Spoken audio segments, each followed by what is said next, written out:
Derivatives trading involves substantial risk of loss and is not suitable for all investors. Past performance is not necessarily indicative of future results. So stressful when the world's on fire. Good God. I can't look at this, guys.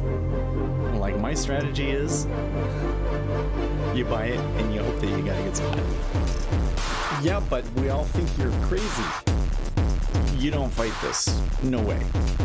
The markets are freaking out and you don't think that anything is wrong? Come back tomorrow and I'll lose it all. Should be fun. Good morning, everybody. It's the 13th. Just had a little slip there in the E-mini. I don't know if it's actually anything. I keep an eye on that. Anyways, let's go to the charts in the meantime. We'll try and be quick here.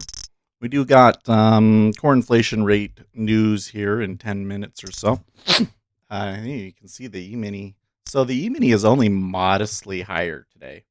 You can see we're actually in a relatively balanced position compared to days past. I want to point, by the way, this huge run-up yesterday. It did come back to balance at the end. Pretty amazing. I mean, not balance. I mean, every long got stopped out, but it looks like they were overextended. They did come back.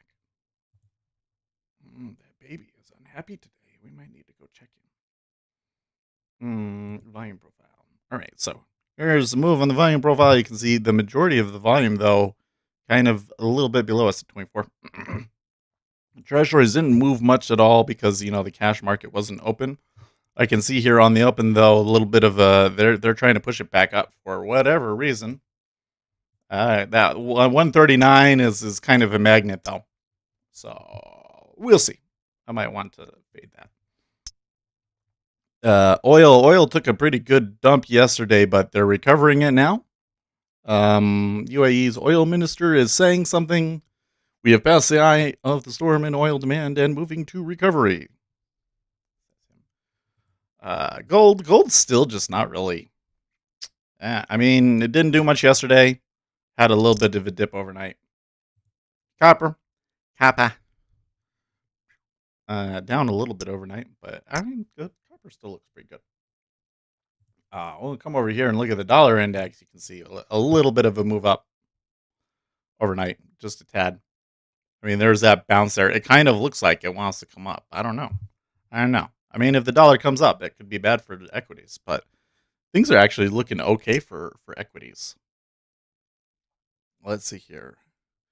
JP Morgan earnings, a rebound in global markets lifted the bank's trading revenue by 32%. Ooh, that's a lot. Let's start text to speech.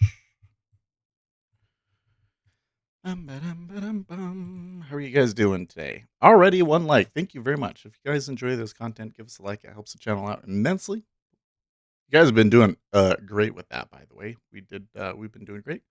Stream did really well yesterday. Make sure we got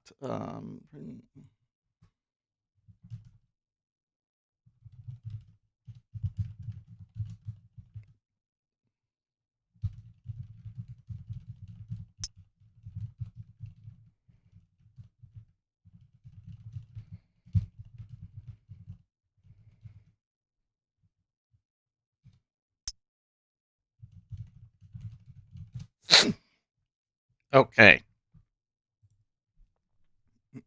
A few questions there in Discord wanted to take care of. Oh, what's your programming?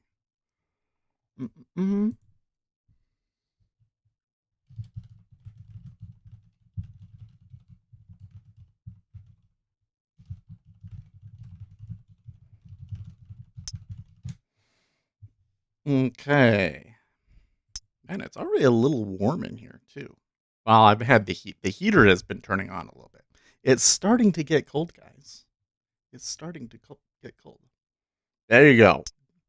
Joel Pollack. The fact that the pundits and polls were wrong last time does not mean that they will be wrong this time. But it does show that they can be overcome by an electorate that will not be drowned out or suppressed by the elites who are prepared to destroy the country for the sake of power.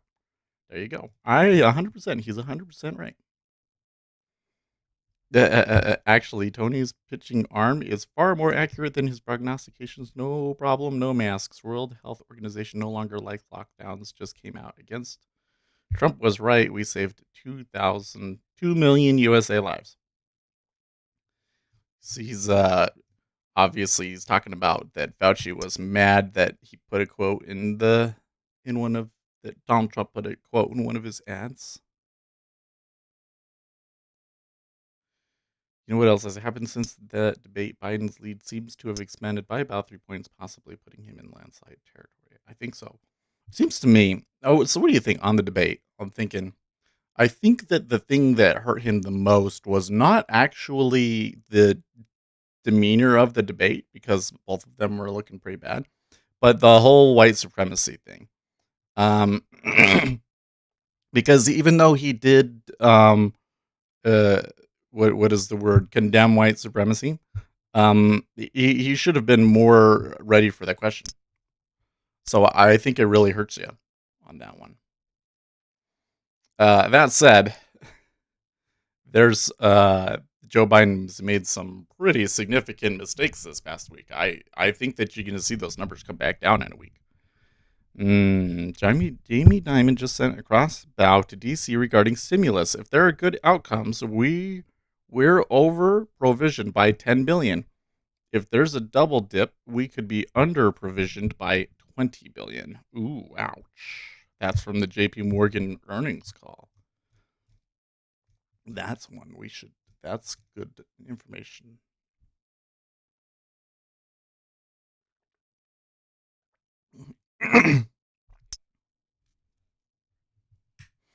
Okay, so I can see the Treasury is thinning out here ahead of the news. So we're talking about the core inflation rate, looking for a reading of spot 2%. Get everything ready here. Try and take a serious trade here.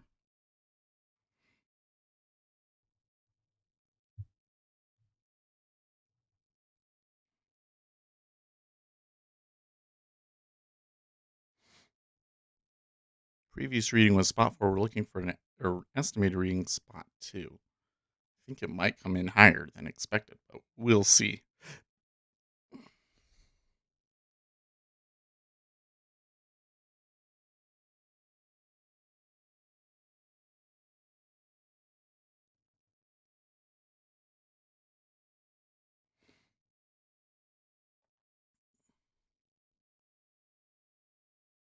Okay, we're a little over time now.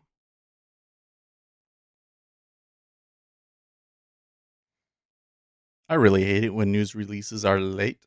Okay, it's in line with expectations, 0 spot 2. Year over year is 1 spot 7 versus 1 spot 8.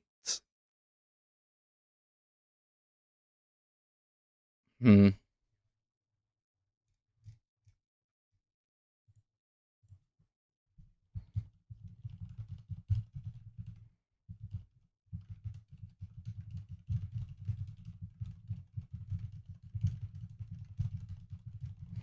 I'm interested in what's going on over here in the treasuries, because we've got a good, 6 or 7 ticks up since the open. And that's a fairly significant move in the 10-year, especially for these days. And we had a fairly significant move up late in the day yesterday, too. And, yeah, it just doesn't really. It's kind of weird.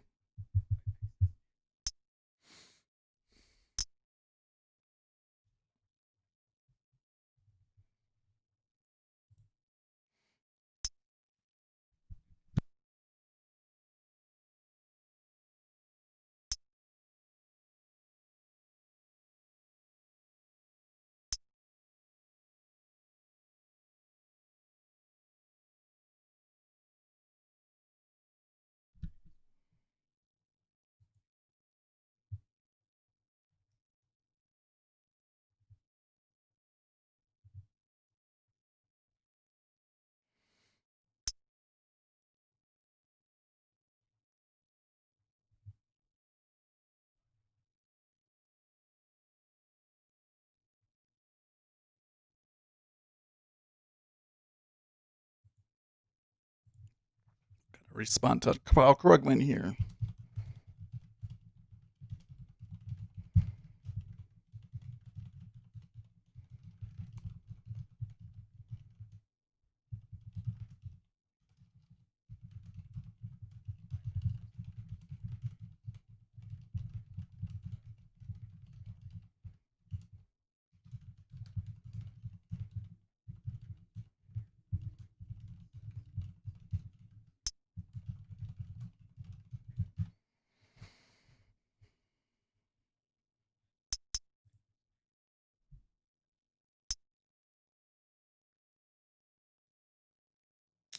Okay, so the E-mini's coming down a bit here.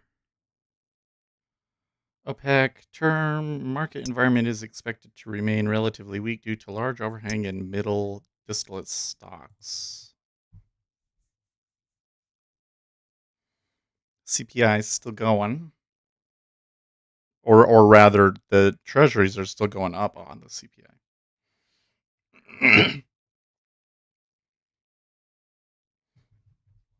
I guess. Well, I don't know. If the estimate was spot 2, then why are they buying it off of that? If that's in line with expectations, you know. But there's been so many people have been short the 30-year, so perhaps that was just people trying to reduce risk. Could be.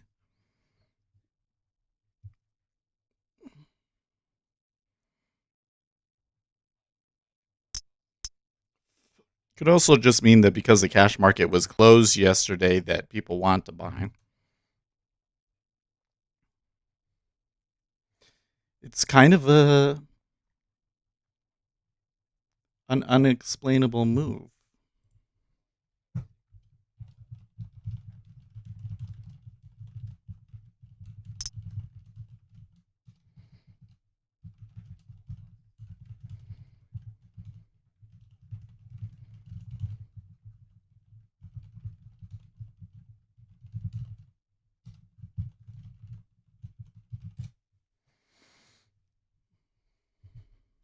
These guys are probably getting squeezed hard.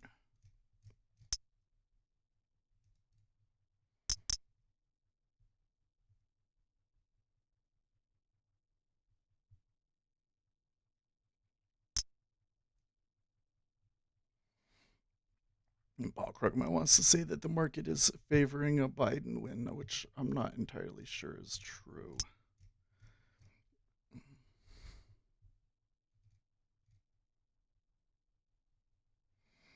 Thomas Howell, how many members of the general public know that there are a million students on charter school waiting lists while local district officials prevent charter schools from acquiring vacant school buildings in which to educate them? Oh, really? I did not know that at all. I'm just seeing so much stuff come through. The IMF is saying a ton of stuff. IMF forecast 2020 global economic growth 4.4% versus 5.2% in June. So saying that it is that the pace of the recovery is moderating, as we've been seeing pretty much everywhere else. Industrial output rebounds in the U.S., China, Europe, and Brazil, but services consumer spending lagging. Quarter for reopening momentum is slowing. Worse outlook for emerging markets ex-China reflect the continued spread of the virus, greater dependence on tourism, remittances, commodities, and external finance. EU says no breakthrough in Brexit talks and places the onus on the UK. Okay, that could maybe be why we're seeing a little bit of downturn as well, and perhaps why we're seeing some flight to safety in the treasuries is if Brexit is going badly and we're about to get a no-deal Brexit, that could definitely do it. Oh, we got to keep an eye on this man. And Donald Trump, it probably still has the phone in his hand, just saying.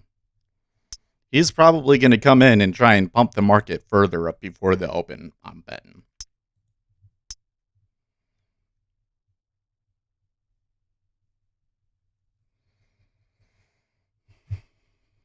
Market vote of confidence for Bush? Nah, probably not.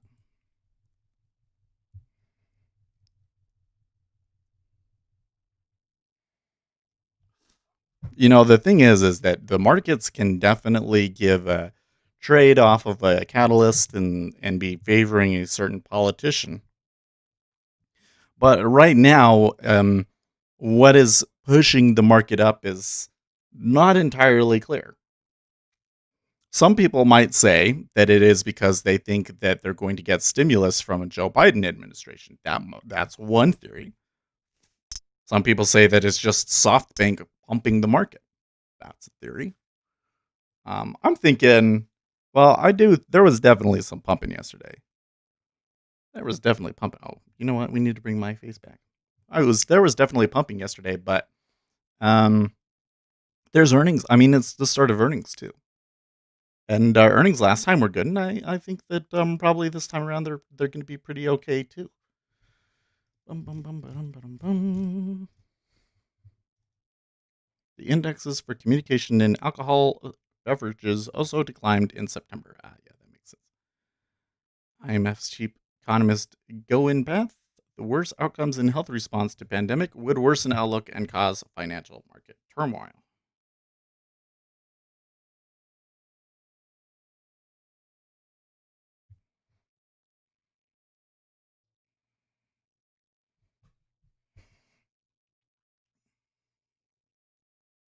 But for what it's worth, the market is not voting for Trump. Probably. I mean, I don't think so.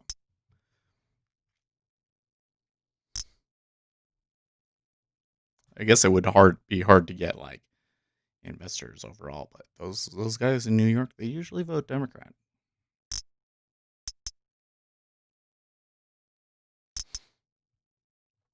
Okay, so the treasuries are are looking like they're gonna have to come back a bit.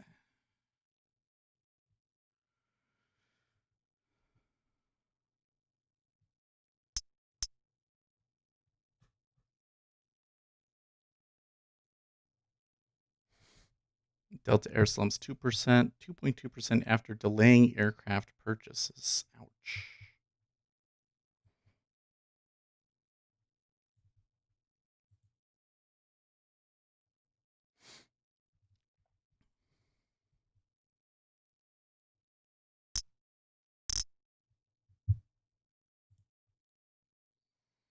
Hmm.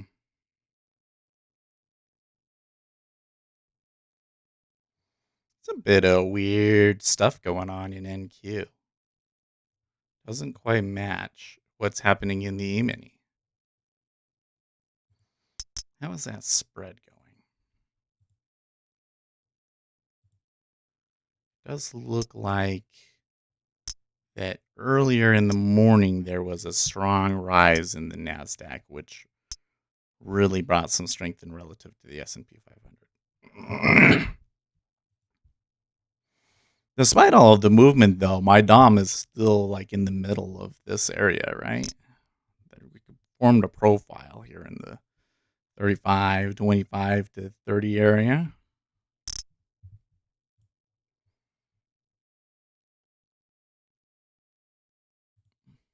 CEO of world's biggest money manager sees more to go on the upside for the stock market. Of course he does. Okay.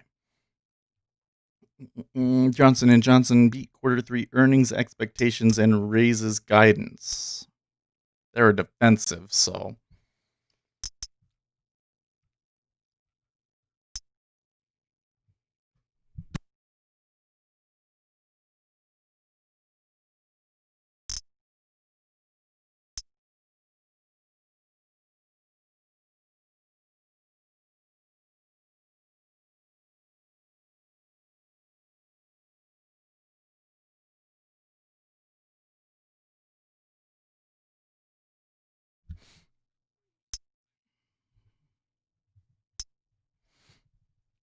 economists going bad. Sovereign debt levels now at a record level of over 100% of GDP.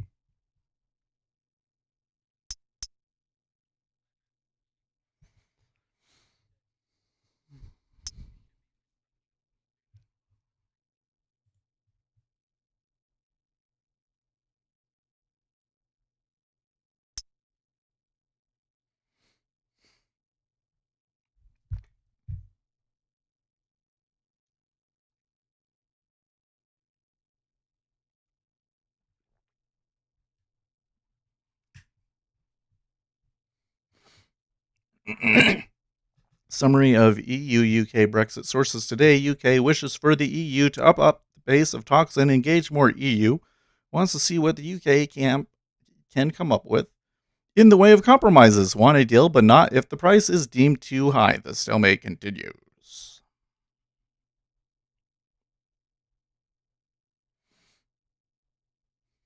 Market Ear asks, what would you do if the NASDAQ futures crashed 5% and traded at Friday's open levels? Why is he asking that? What? Why do you ask?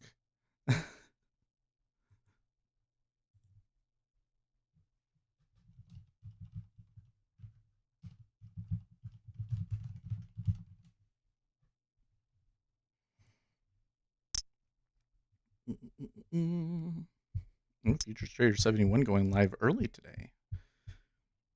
Yeah, they're coming down here. Look at that. Well, we've got a pretty wide gap in the overnight, so 35.15.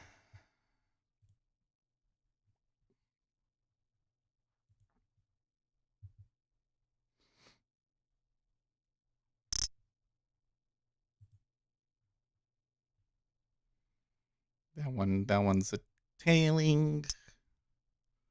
The ugly move. Somebody bought that. Oh my. What was that, actually? How big of an order was it? No, I don't see that one. My chart over here is saying that there was a 5,000 order. No, no, that's the level 2 changes overall. There was a ton of action there. I don't see any large orders in that. It is mostly the offers changing though, which is interesting.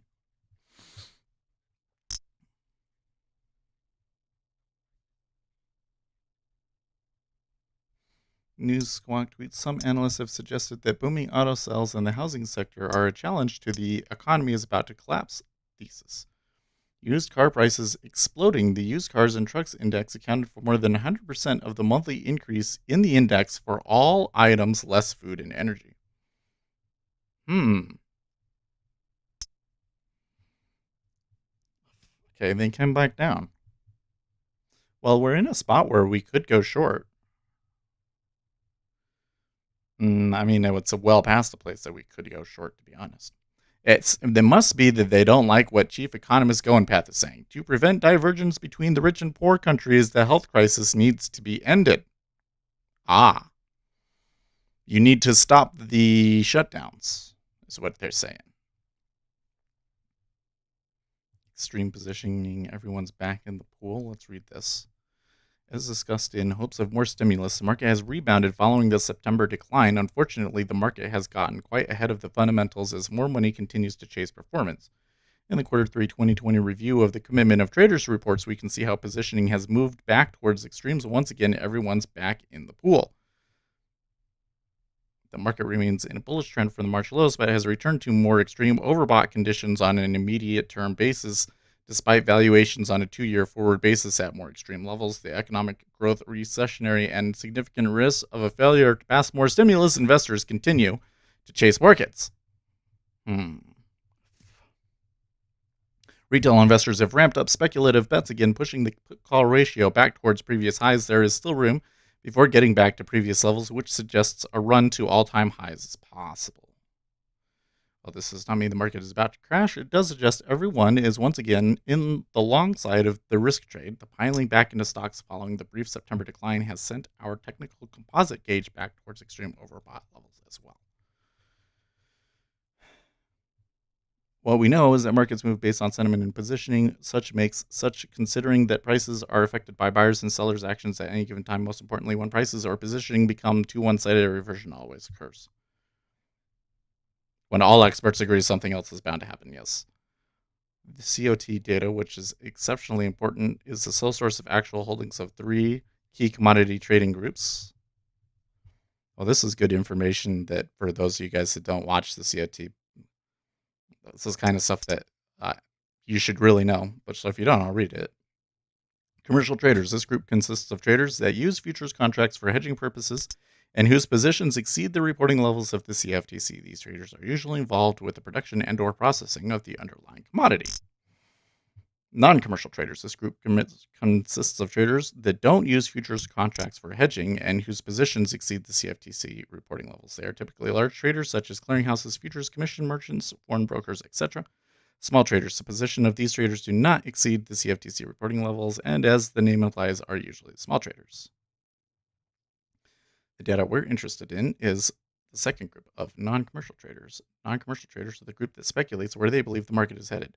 While you would expect these individuals to be smarter than retail investors, we find that they are just as subject to human fallacy and herd mentality as everyone else. Therefore, as shown in the charts below, we can see their current net positioning, long contract minus short contracts, to gauge excessive bullishness or bearishness.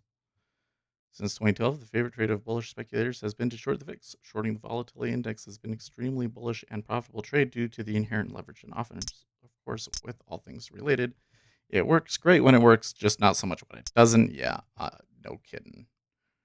With the market rally from the March lows, investors have been encouraged to take on risk. Currently, net shorts on the VIX are rising sharply and are back to more extreme levels, while not as seen in 2017. The positioning is large enough to fuel a more significant correction. He talks about crude oil, the dollar. Is everybody short in the dollar? Okay. So they're making a good point that the market positioning is kind of messed up. Okay, so this is just still going here, huh? I mean, they could go all the way to 35.15. Hey, Uzi, there you are. How's it going? The treasuries stay bid.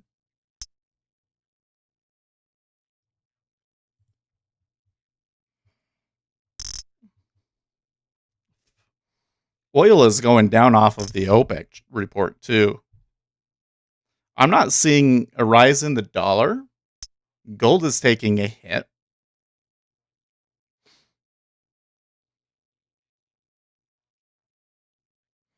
So we can see a little bit of a correlation. Treasuries up, equities down, oil and gold down. So there does seem to be a little bit of a flight to safety into cash at the moment, but I'm not really sure what it is that the IMF guy said that seems to be upsetting the equities.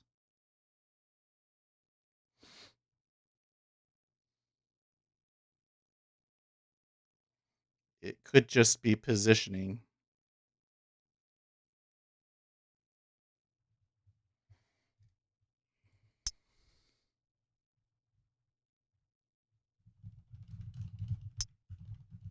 Uzi Knesset says upside value target on ZB at 7508.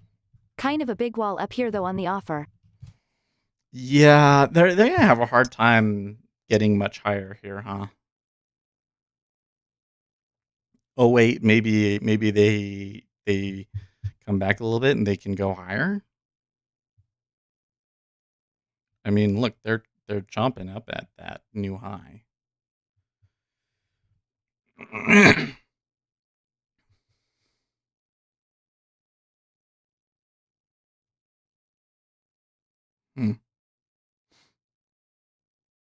So I've been watching some indicator that somebody showed me.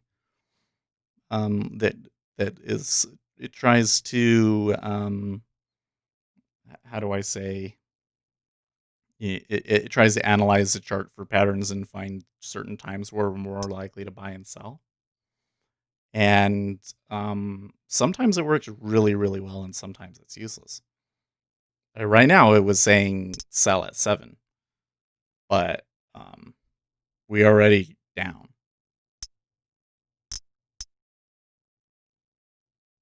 Uzi Knesset says guys up here pretty firm. Usually when I think of large bids or offers that are firm, that's someone's exit plan. Maybe these offers are confident in their expectations of a fill. You mean at like 28 and 29, 30? Oh, there's that 75. Well, there's this. Yeah, this one at 75. We shouldn't be too concerned with, because that one is always going to be there at evens, but yeah, 30 is interesting. And in the treasuries at the high is interesting, and then 04 and 27 in the 5 years. So there's definitely some big offers. Uzi Knesset says just try and build a morning narrative slightly Yeah. smiling face.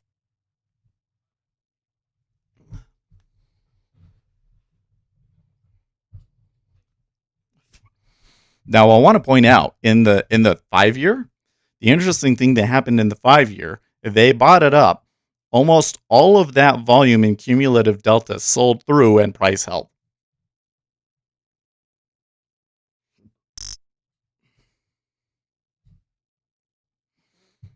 So I guess the guys that bought on that for whatever reason took their profits and somebody else is picking it up now.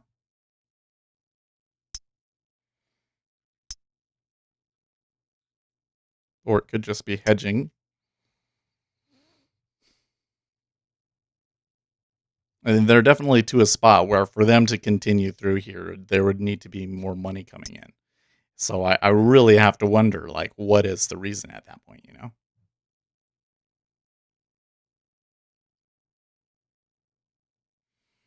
U.S. return to 2019 GDP levels could take until 2022, says the IMF economist. Merkel, I am concerned by the rising coronavirus cases across Europe. Did you guys really think that it was just never going to rise again? These people. I'm really starting to come around to the idea that it wasn't just the people, but that the world leaders seems to have fallen for or believed something about how to combat the virus that was never true. That they weren't really listening to the scientists; they were just hearing what they wanted to hear. Uzi Okay, so Knesset says expectations of COVID are too damn high lol. Right.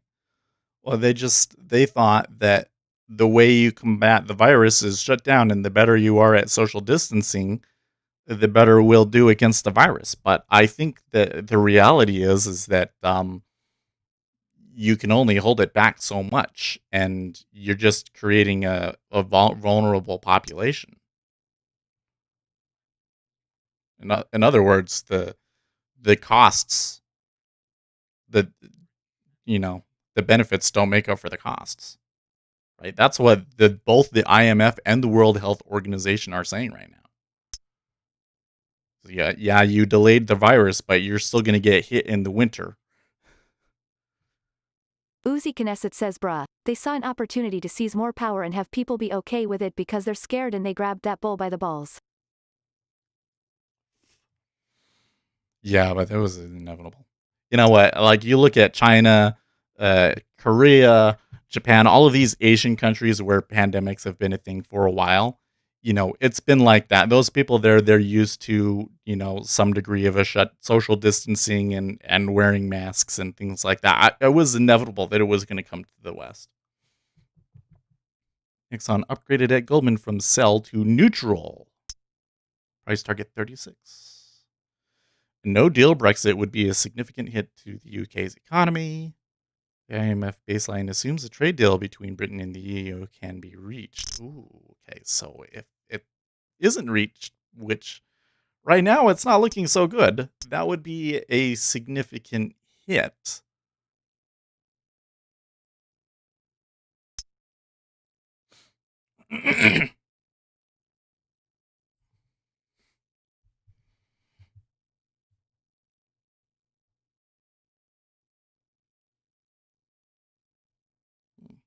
It's a good point. Somebody making a good point here that the bid up, this is on Twitter, the bid up in the treasuries happened almost all before the news. And now since the news, it was in line and it hasn't moved very far, which kind of makes it wonder if has the reason is something else and not, it wasn't like front running the CPI. What's Jake Sherman saying here? Is President Donald Trump losing juice? Senate Republicans are ignoring his pleas to pass a COVID relief bill. Of course they are. They can't. Yeah. Joint Chiefs Chair Mark Miley declined to endorse Trump's Afghanistan withdrawal timeline. Anthony Fauci says he's being harassed by Trump campaign and wants out of his campaign ads, and he suggested the president should not hold rallies.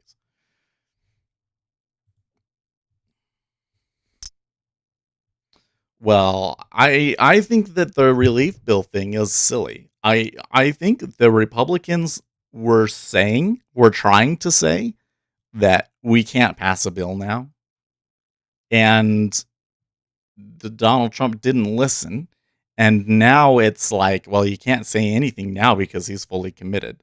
So everybody is afraid to tell him that the Republicans can't pick that up at the moment because they're doing the confirmation hearings, and that's more important. Hoyer agreed on airlines can make family payment deal. Pelosi Mnuchin want to make a deal.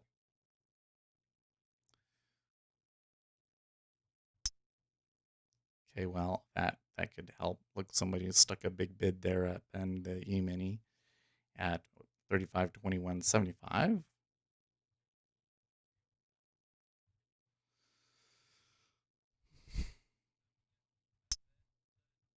Somebody swept him.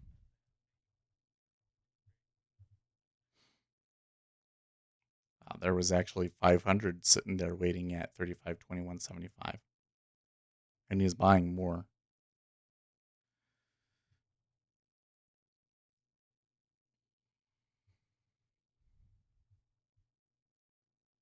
So let's just wait a little bit and see how this little battle turns out.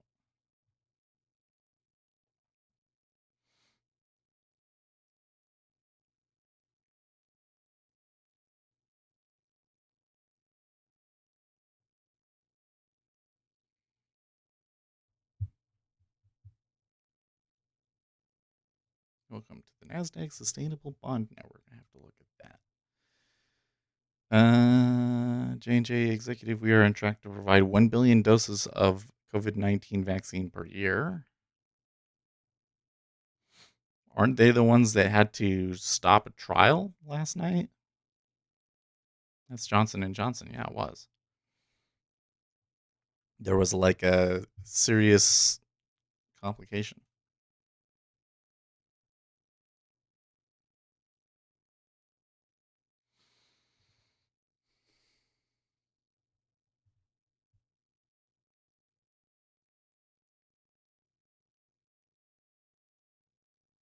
Ticks up.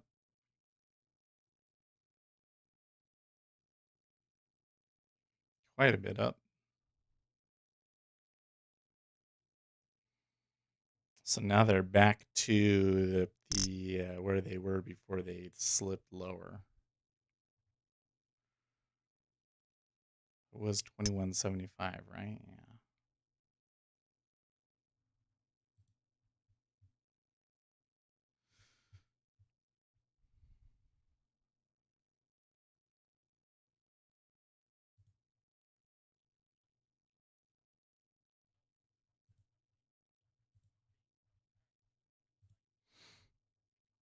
Yeah. Okay.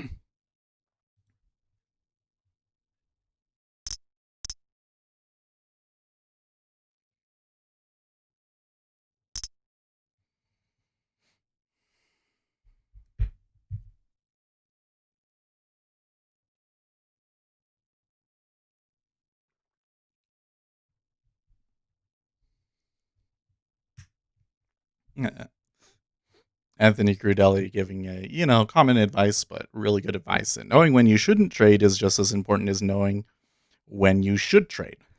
And I was just thinking in my head, I was like, okay, let me tell you when you shouldn't trade. If you shouldn't be trading, then you shouldn't be trading. Right? If it's not that you should be trading at the time, then you shouldn't be trading. But I said that wrong. Unless you should be trading, you shouldn't be trading. Okay, they did get a pretty good little drop there, but okay, yeah. I was gonna say when we came back across the 21.75 area, I saw some guys that probably bought in that area, some market makers that probably bought in that area, lose it. So that's why I went short. A little bit of continuation there as well, and when it goes, it looks like stop runs, and that was a new low, new local low. The area that I'm looking for them to get to is still all the way down there at 35.15. You can see a big order on the micros there.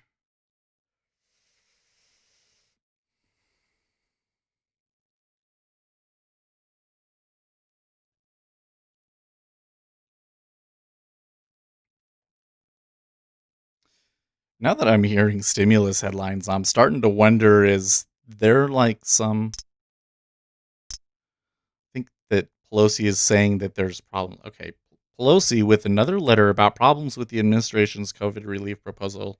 She says the issues she's listed are not exhaustive of our many outstanding concerns. Okay, so I think the market is falling uh, because of this. I'm going to give you guys a link to that in Discord.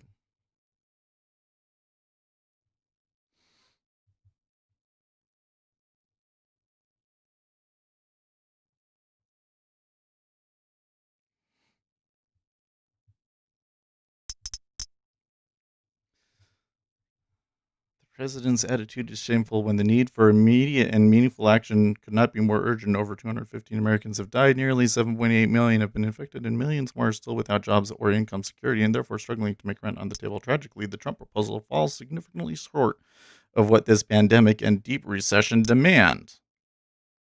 They want way more. So she's playing hardball again. They came back with 1.8 million, and now she's saying, no, 4 million, 4 trillion. That's what I think. I remain hopeful a deal will eventually be reached with the White House. Pelosi's speaking right now. Do you see what's happening here? Is like what they say is not in line with what they're doing. They're saying, "Oh, I think that a deal can be reached," but then when you look at what they're actually doing, they're demanding more, and everything seems to be that they're not going to be able to make a deal. And I'm wondering if this is now finally the market saying, "Well, you're toying with us, and we don't think it's going to happen now."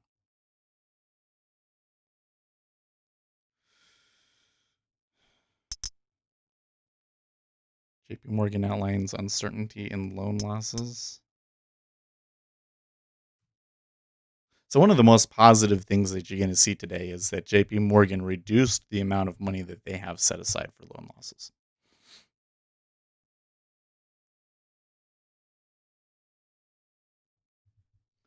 Stocks are going red. Are we? Well, we're below the regular session open.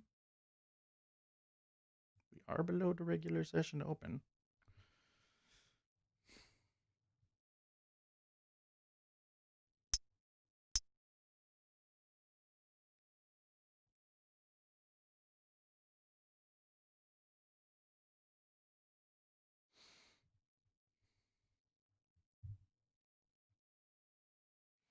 Pelosi says Trump offer on coronavirus package falls significantly short, says significant changes must be made to Trump's proposal on coronavirus relief, says Pelosi letter to U.S. lawmakers.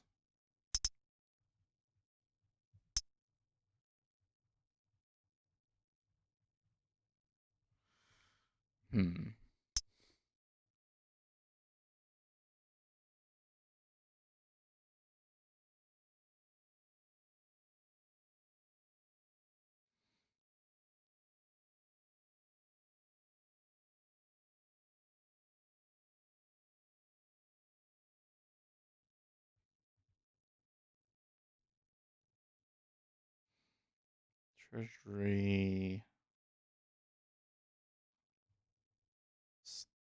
kind of filling with that 2.5, but it's not going to bid. We are seeing a little bit of a rise in the dollar now. It's not quite to the high of this session, but it's awfully close. It'll only take another little shove.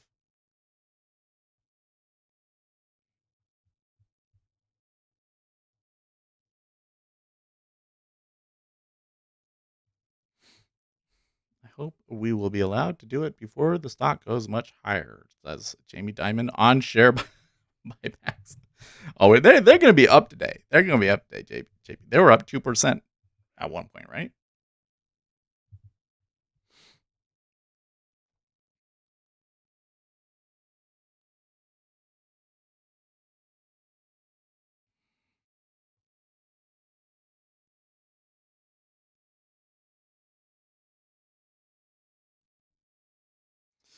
So I see the future kind of like pausing here. I'm not seeing like extreme fighting, but it is kind of ranging back and forth here and threatening me. It seems like an odd spot for them to try and do that.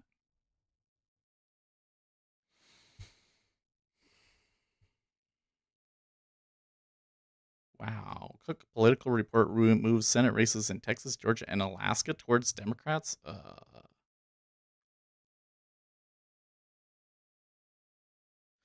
Yeah, Pelosi comments our confirmation negotiations are ongoing. Deal is bad, but I am hopeful. Our comments is it canned PR statements. Yes. And it's funny that the market reacts to that kind of shit, huh? Why did I say shit? Stuff.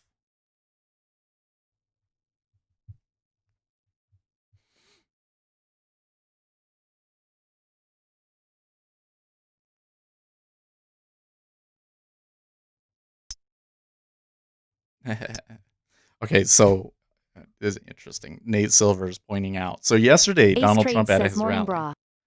Oh, how's it going, Ace? This has been a quiet morning, but the market's moving a lot. So yesterday at his rally, Donald Trump was saying that he's allowed to kiss people because he's immune. And Nate Silver is saying that those kinds of messages are extremely unpopular right now. Now, I'm not sure how unpopular they really are, but Ace it Trades does says I am seem. short from Oh, you picked it up a little 3,522.00. bit earlier than me. We took the same trade. I kind of wish I had gotten into it a lot earlier than that, but when it dropped the first time, I thought, well, it could come back up. But yeah, we're in the same trade. I'm looking for it to go to 35.15 or so, but they're kind of they're pausing. It's gotten really slow all of a sudden, and I think the reason that they dropped is because of this. Pelosi's still reneging and saying, 1.8 trillion is not enough. So like think about it. If 2.2 trillion was too much for Republicans, and now Republicans were at 1.5, they came up to 1.8, and Pelosi still says that's a Ace terrible Trades deal. says I'm okay with that. I've locked in one tick. Going to ride it. Yeah. No, I think that there's probably more coming. It's just that they're pausing. So like they're pausing like in the middle of the range because they don't know. The retail traders don't know that the positioning is still that the shorts aren't really truly making money until below 35.16.25. So it's likely to cross.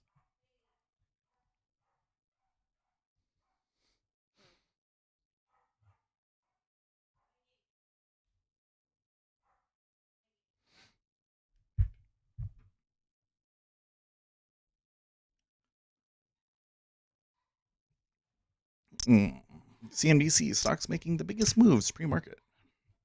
Johnson & Johnson, BlackRock, and JP Morgan. BlackRock, the world's largest asset manager. Ace Trades says got to make a video of it. Smile for the camera. Lol. There you go. BlackRock also saw $129 billion in inflows during the quarter with strength in fixed income and cash management. Ace Trades says BlackRock owes didn't. Oh, do they really? Well, Disney, Ace moving, Trades yeah, says of among course. others. Royal Caribbean announced an offering of 500 million common stocks. Amazon, Prime Day, yes. Apple, which is going to hold their event. Tesla cut the price of its Model S long-range sedan by 4%. That's interesting. We should go see how they go. Beyond Meat was downgraded to underperform at Bernstein. Ethan Allen expects to report a fiscal first quarter profit there later today, I guess. Ford, after rising 6% on an analyst upgrade, the Ford is the subject of a short-term catalyst call by recommendation at Deutsche Bank. Foot Locker. I didn't know the FitLocker was a stock.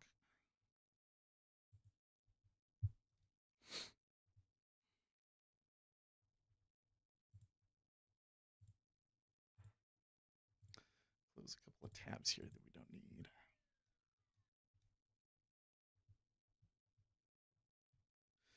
So there was another little drop there to 17.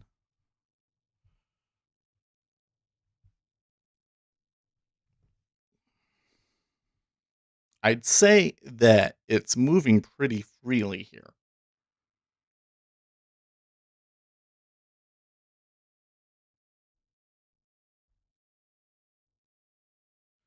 Positioning makes it likely that that 35.15 gets touched, but I don't know. I can't really think of a time where it's done something like this and it doesn't cross that line, but in the overnight action, that's probably the time when it would be most likely to happen.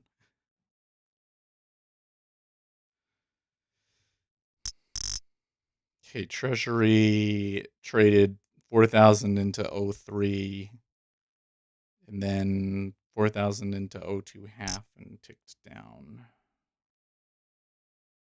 Sergio Ortega says morning. But the offer at 02 half is still relatively light. Yeah, that's really thickened up there. It's a fluid situation, okay?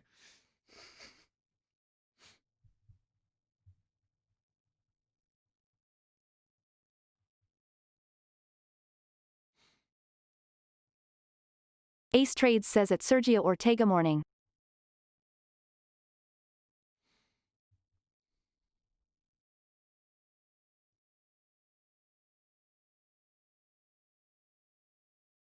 Marshall McCraw says, do you only trade futures? I generally only trade futures. I mean, I guess I do manage a portfolio of stocks, but it's pretty long term. I don't really touch it a whole lot, and I don't talk about it because I don't want you to know what names I'm in. They're secret. They're not secret, but I just don't talk about it. But I'm more of a macro trader, right?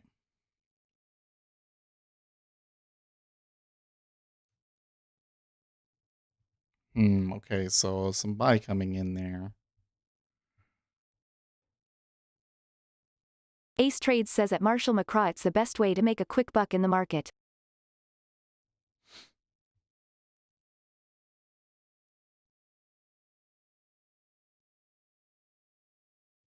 I mean, it sure is tough, but I feel like that if you want to be like really risk averse short trades, that futures are better suited for it. I see a lot of people trying to day trade stocks because, Robinhood and free commissions and everything, but it's really not the best vehicle for it. In fact, I actually think that trying to do that sort of stuff on Robinhood is probably actually makes you less likely to be successful because you get your order flow front run and everything else. Okay, they're coming back up. They're trying Ace to make Trades says long signal at run. 3,519-ish. Yeah, I did see that.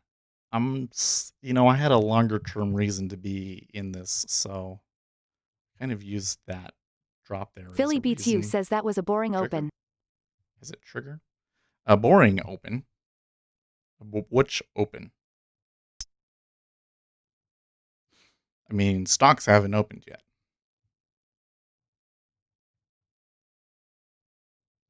I have to say that there's actually been a lot of movement over in the E-mini and in the treasuries on both sides, really. And a lot of headlines coming through, too. So got all these earnings, and then Brexit negotiations are stuck, and U.S. stimulus negotiations are stuck. Marshall McCraw says, do you like Ninja Trader? I am currently on Webull but plan on trading futures on Ninja Trader. Yep, so I'm using Ninja Trader for my charting. It's not a perfect platform, but I really think it's got the best ecosystem by far. And yeah, if you're going to trade futures, you definitely want to get a future says, specific. I can't believe we are reaching the all-time high on S. Ace Trades says at Philly Beats You lol, are you the kid who went to school on Saturday by mistake? Lol. Well, I hear okay things about Webull. Like a lot of people really like Webull's platform actually, but I haven't tried it. But the issue is that they're Philly like a Beats You Chinese says company or something. LMFAO at ACE Trades. That's so don't. Oh, Philly. They're just talking about Philly. Ace Trades says damn it, Let's not make this personal says E-Trade is awful for futures. Oh yeah, if you're gonna trade futures, you want a Ace future Trades says I'm specific out of that broker. trade.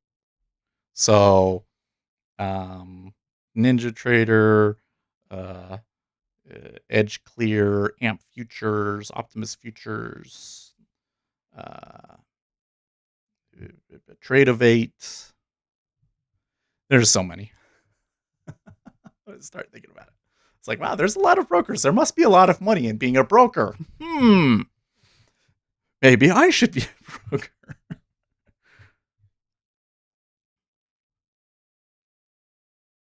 Ace Trades says I only picked up a tick, was holding on hoping for a long run. Still need my 2.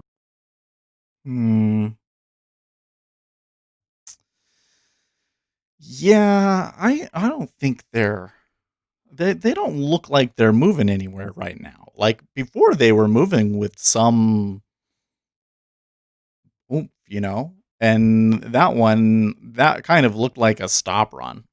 The move lower, to be honest. There was a lot of longs, like the poorly positioned longs getting stopped out. The well positioned longs should still be in all the way to 16. 35.16 now. Which we didn't quite touch. So especially if they really are selling because they don't like what they're seeing with coronavirus stimulus talks, I think that we could continue to see some selling. Let's not make this personal says broker is Latin for thief. Anyways, we want a future specific broker.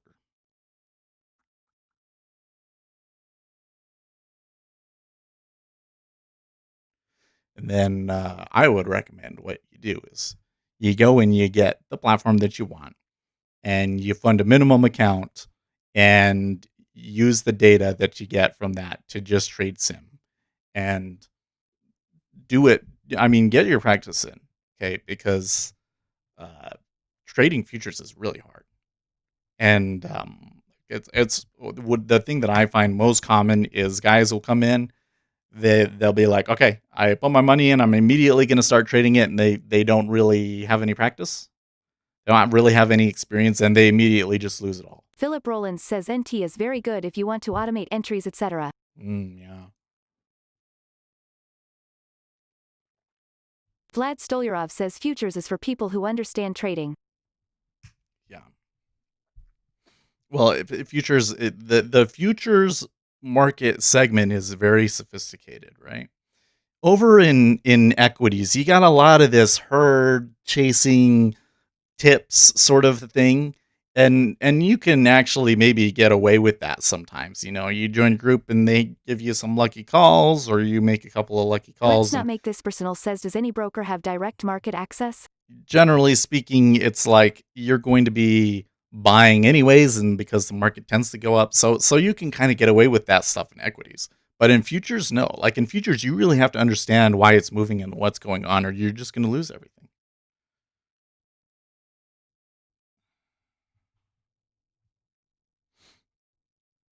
The direct market access. I mean, that's not really a thing that I've seen as being like pushed necessarily in futures because what you get in futures is very different from what you get in equities anyways. When I put an order out, it's being put on the exchange. Everybody can see my limit order. Let's not make this personal says other than day trade the world.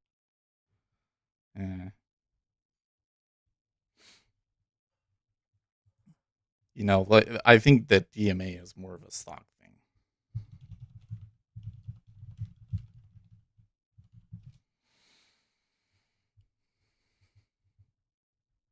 Right. So, I mean, Marshall McCraw says do you let me think it's rephrase possible to that. make a living trading? Possible, yes. Likely, no. Likely, it's extremely unlikely. Just warning you. It's extremely unlikely. So here's the thing. Just with the way that I trade, for instance, because I'm very much about trying to understand the market and the sentiment and the reasons why it's moving and making a decision based on what I think about what the market should be doing. So if I really understand the context and what's going on, then I can do really well and I can make a lot of money, right? But if I don't understand the market context, I can lose everything, and then I've blown out more than once on stream. So it's you can make a living with it, but if you do make a living with it, it's not usually not a ton, Vlad and Stolyarov says it's it's possible to inconsistent. blow up in one day too, wiping out all the martingale progress that worked. Yeah. Philly This Beats You says make a living and lose a living. Yeah. So I personally, so the thing is the way that I would look at futures is like, if you're financially secure and you have some extra capital and you really like the news and markets and all of the nitty gritty things about trading, then trading futures could be something that you really enjoy and could be really rewarding for you. Okay. But if you're somebody that's like, oh, I really, I have an okay job, but I really would like to, increase my income, create passive revenue streams, and become more financially secure, sort of a thing, futures trading is not for you. Like the people looking to like start a new business and maybe selling a service might be for you, but it's really not a consistent living for the vast majority of people. That the prime minister is talking about Brexit. Anyways, if you're looking for like Ace to Trade create says new, cough. trying to create like new revenue streams, you're unhappy with your job, you want to get away from your day job or whatever, try real estate. Seriously, lots of opportunity in real estate, but day trading's probably not it, right? You've got to really enjoy it. And so it's got to be something that, like, if you're going to do it, are you going to do it even if you're only making $10 a day? Then cool. Maybe futures trading is for you. Otherwise, Ace Trades says at Marshall McCraw it is possible, you just have to not be greedy.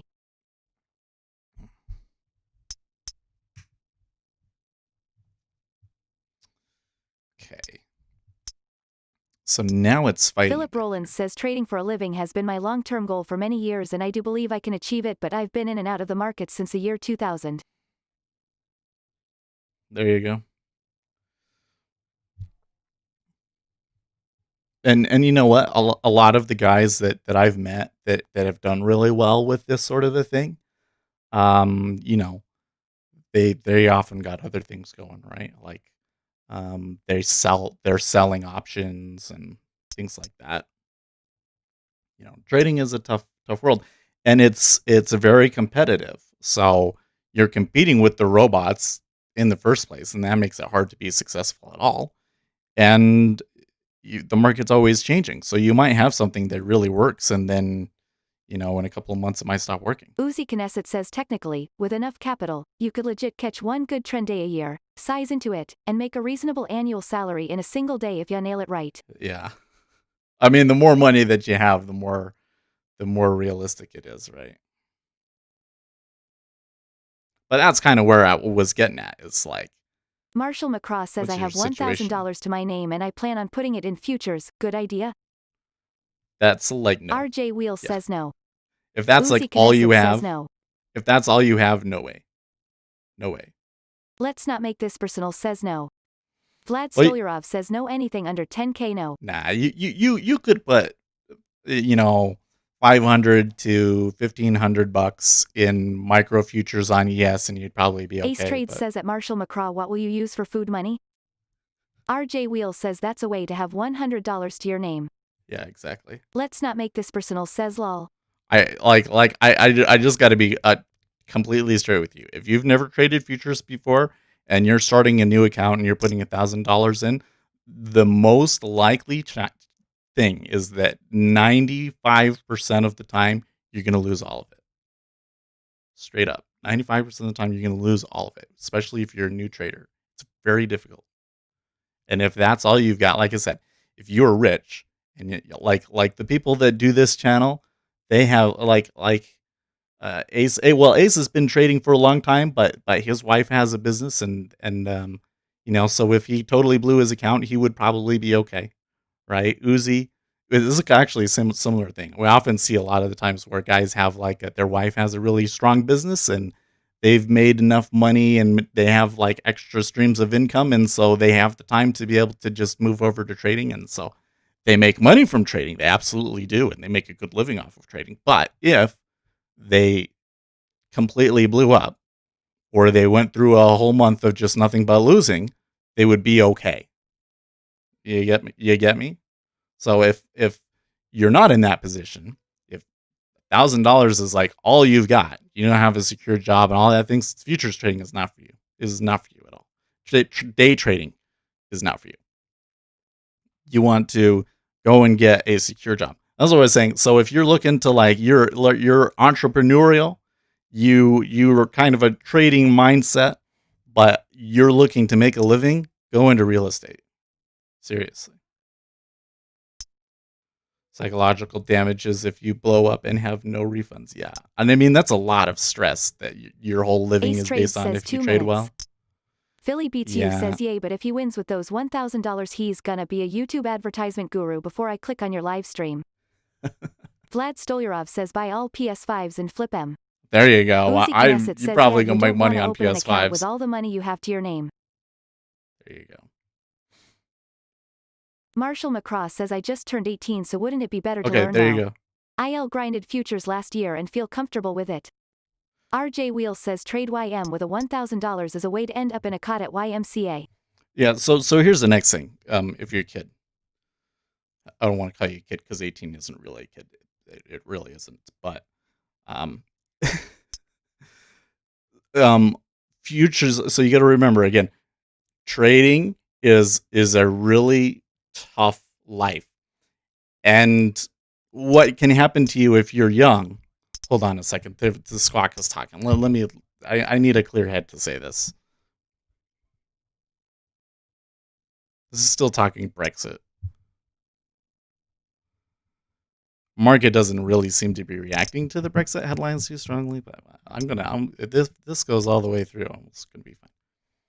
Okay, so if you are young, then the thing that I would consider is you're gonna put all of your effort into day trading.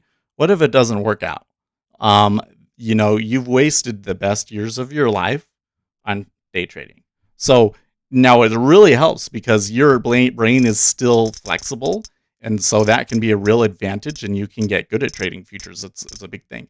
But putting all of your eggs in one basket in day trading when you're that young is difficult. And I've met people that all they've ever known is trading, and they kind of regret it.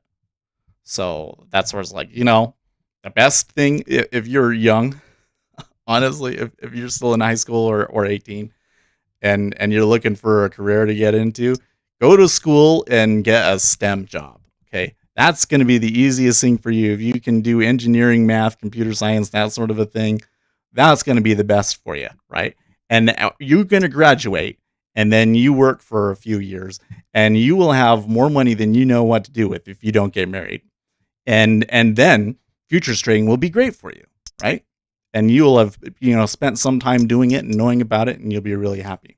But don't put all of your eggs in that basket right now, okay? Now, if a STEM job is not really the thing for you, like I said, there's some other kind of hustle kind of jobs that you can get into. Like real estate, it's like $600 usually, $700 to get the education to get a real estate license. And if you're really a self-motivated person, you can start making a lot of money doing real estate very quickly, right? So there's some ideas for you. If you're at home, opens a micro account with half that and go for it. Yeah, and that's another thing is that you're living at home or whatever, and you have $1,000. That's totally fine. I'm more concerned about thinking about I want my lifetime career to be day trading.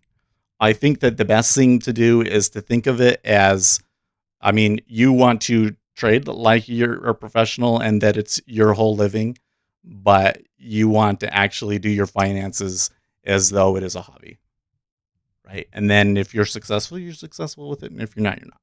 And just realize that like only 5% of people are successful with it. It is by far the hardest way to make what people think is easy money any real profitable. Yeah. It is not easy money at all.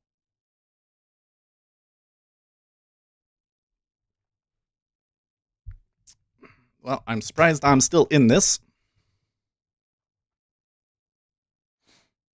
It seems like it's kind of fighting here to hold these lows here. Sometimes people read Wall Street Bets on Reddit and they think they want to be rich 1,000% returns. Well, I mean, it's the popular thing right now, especially among that age group, apparently. You know what's happened? If I could change the subject really, segue into something. I tell you what, social media has a really big impact.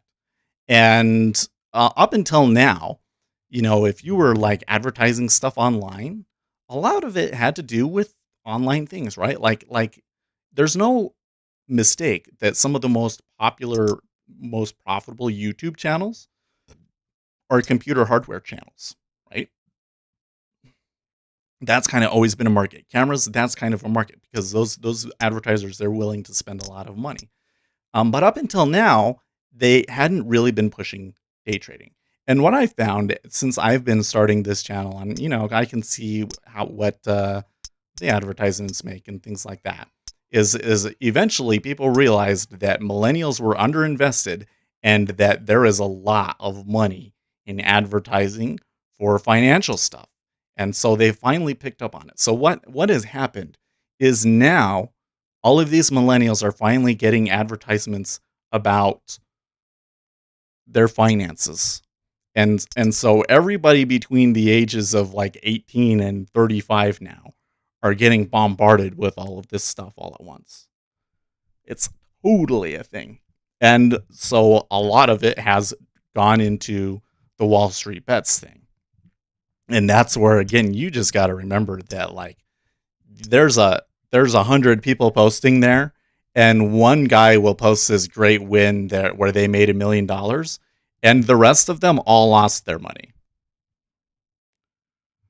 Okay.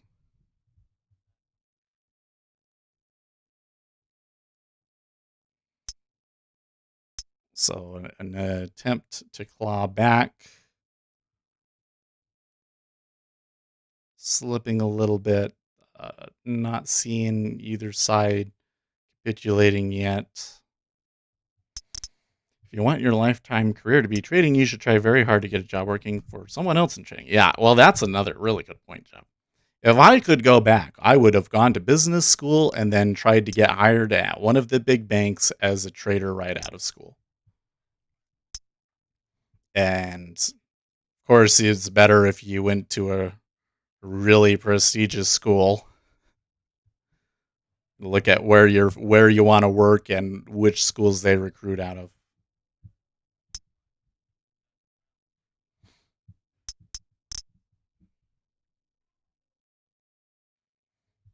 Very great advice. I'm going to turn the auto read back on here so that if you guys say more, I can hear it. But the squawk is talking a lot today.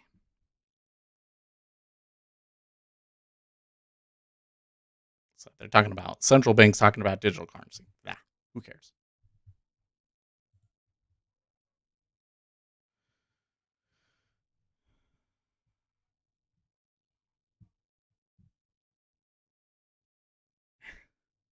Okay. So it's tight. These first few minutes have had a good range, but there hasn't been a meaningful move in either direction. I would say that it's probably sell side at the moment still. Although you got to be wondering how long that's going to last. They did just climb back over the line there, which I'm not particularly happy about, but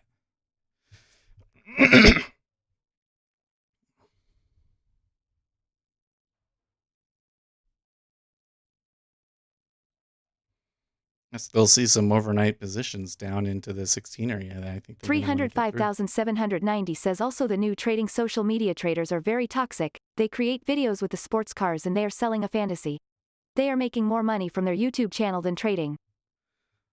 I tell you what, some of these channels that I'm seeing, oh my gosh, there was a YouTuber, pretty popular YouTuber actually, in the trading space, and they made a video about computer hardware that got recommended to me like 4 days ago.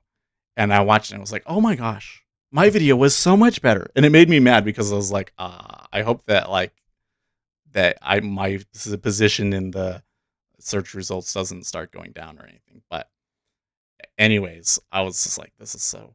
But that person has like 400,000 subscribers. Wow, that's a lot. They are probably making $10,000 just off of the best YouTube trading ads. YouTubers have a small base of loyal viewers.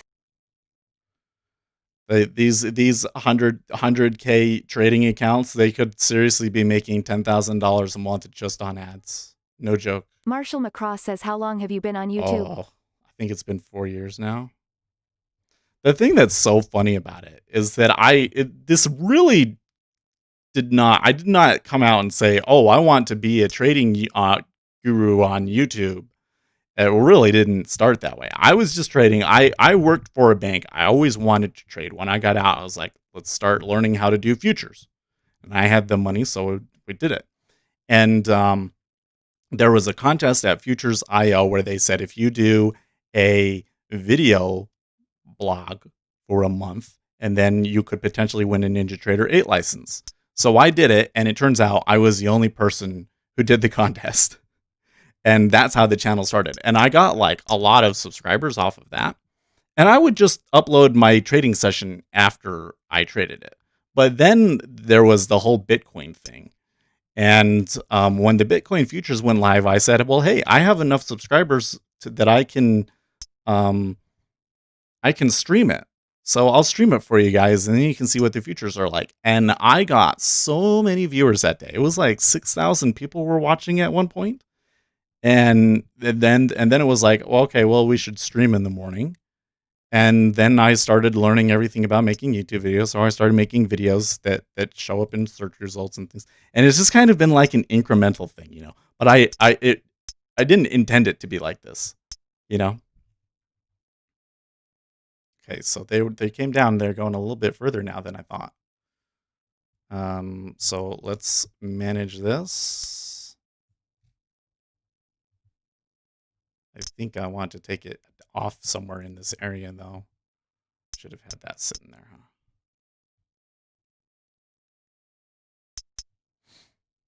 Do you think YouTube can be a full-time job? Oh, absolutely. It really depends on what kind of a channel that you're doing, though. Okay. So let me tell you the block by YouTube secrets. Okay. How much your audience is worth is the biggest factor. Okay. So one audience that is worth a lot is people trying to make YouTube videos. Some of the most successful YouTubers out there are YouTubers teaching you how to be successful on YouTube. So it's a valuable, they're trying to start a business. These people are trying to start a business. You're selling a business product to them. It's valuable, okay? People that are into photography and cameras. Cameras are expensive, okay? People that buy photography equipment, they're a valuable audience. People pay a lot for advertising for them, right? Okay. 16-year-old gamers, not a very, very valuable audience. One of the things I tell you, here's an opportunity, because streaming is a cool technology. I only see streaming getting more and more popular in the future. I think that we may get to the point in the future where almost everybody has a stream of some sort, right? Even regular people, they will stream with their friends and family from time to time because it's cool. It's fun. There we go. I got my 40. Whew. I'm glad I stayed in that one, but it was a little stressful. But as it is right now, all of the streaming is on Twitch, and most of this Twitch streamers are trying to be like pro gamers. Okay, I'm telling you, gamers there's the hardware and things like that. If you get into the hardware, then that's a valuable audience. But like how to be good at this game, it's okay. It's just kind of okay. All right. Instead of trying to become the LeBron James of esports, these kids should be trying to become the Oprah of the internet. Okay. You know how much Oprah is worth compared to how much LeBron James is worth, right? LeBron is like probably is worth like 100 million, and Oprah is worth like $1 billion, right? When the Oprah of YouTube live streaming comes out, they're gonna make so much effing money, it will be ridiculous, and you will all be sitting there thinking, "Oh man, I could have become the Oprah or the Dr. Phil of YouTube. It'd be easy. Why didn't I ever think about that?" So if that's you, start now, man. Start now. Because that's a valuable audience. All of these kids, they're becoming 30 now. I'm 35. And I'm kind of on the older end of them, right? Okay. 5 more years I'll be 40. And at that point, the millennials, the 30-year-old group of people that are willing to watch live streams is going to be a lot bigger. And they're going to be looking for adult things. Okay. They're going to be looking for live streams to do with finance and relationships, cooking, things like that. Right? Okay. Anyways, I kind of went off on my own thing there for a second. Does doing the live vlog help with your trading discipline, or has that never been an issue for you? I don't think it does at all. I think it has been an issue for me. Okay. I had a day 2 weeks ago that was really bad. And I impulse control is difficult for me. Okay. I take medication for it. And even with medication, it's difficult for me. I'm basically have set up safeguards for me because you guys don't stop me. You're like, oh yeah, keep going, Seth, keep going. No, it doesn't help. And it's easy to get yourself distracted because you want to talk. On the other hand, there are some really great benefits to it, right? First of all, the social interaction is I can't tell you how helpful having people to talk to about trading is. I always try to take the position that like if you get on Discord and you message me, even if you just want to BS, I will always respond to you. Because I know what it's like to you put all of this effort into trading and your wife doesn't care. Your parents don't care. No, most people don't want to hear about this stuff. It's complicated and it's boring to them, right? And to you, it's like all you think about, right? So to have other traders to talk to, it helps. It helps so much. Okay. But then not only that, but for me here on the stream, because, and I really don't deserve it. There's nothing special about me, honestly, but I just happen to have a lot of really good viewers, and some of you guys are really, really great traders, and you help me out and you tell me things and you share information with me. And really, trading is all about looking for asymmetrical information opportunities. That's really all trading comes down to. That is the essential element of successful trading, is having an asymmetrical information advantage. And so having all these connections, all of these people to talk to and discuss with, that really helps in developing that asymmetrical informational advantage. So it's this really strange dichotomy with trading, right? Because if all you do is follow some guru on YouTube, and I really don't like being called a guru, but I don't know, there's no other word for it. Some YouTube trading guru. And you just follow their trades, or you just follow the stocks that they give you, you're not going to be successful.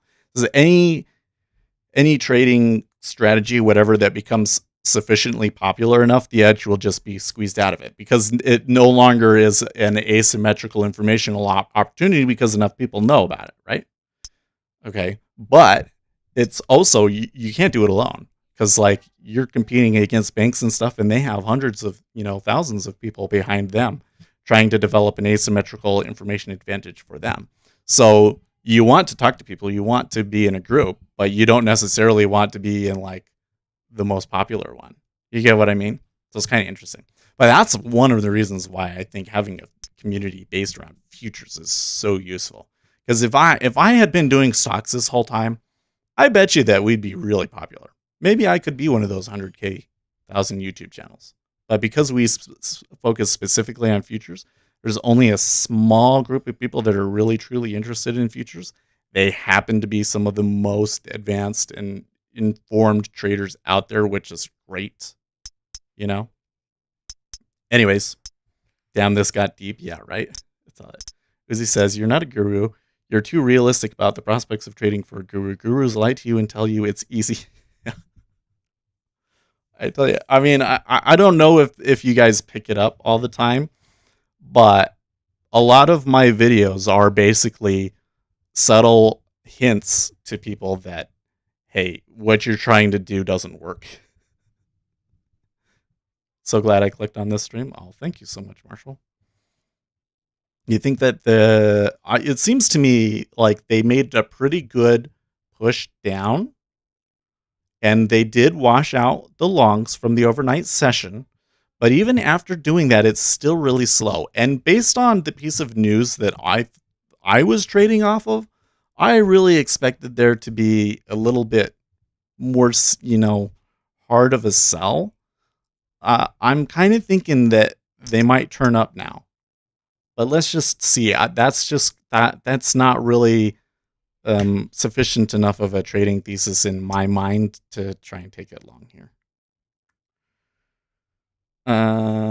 Wait till I made 100K trading corn. Oh man, I remember that day when corn went off, and there was like one or two guys on Wall Street Bets that happened to be trading it. Wow, they did good.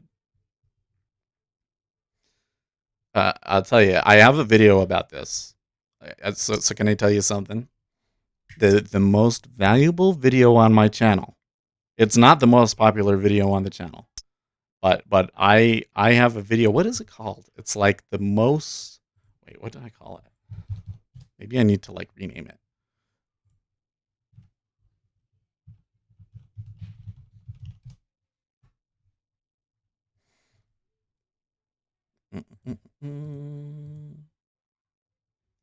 I need to go into this little playlist here and look, and it's like way down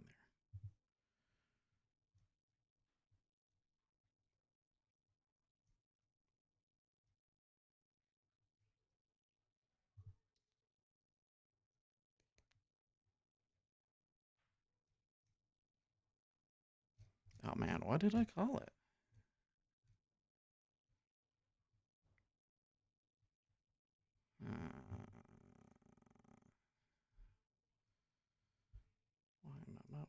War, Bitcoin, debunking.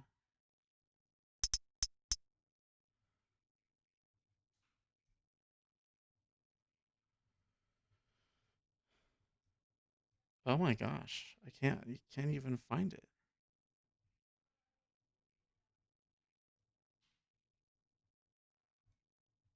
I must not have put it into the playlist. I've got to go to school. Want to see you guys tomorrow. Hey, thank you very much for stopping by, Marshall. You can always watch these on replay. So, man, I need to go and find that video now. It's not in the playlist. There's maybe some of those that I should remove and flip into a different playlist, actually.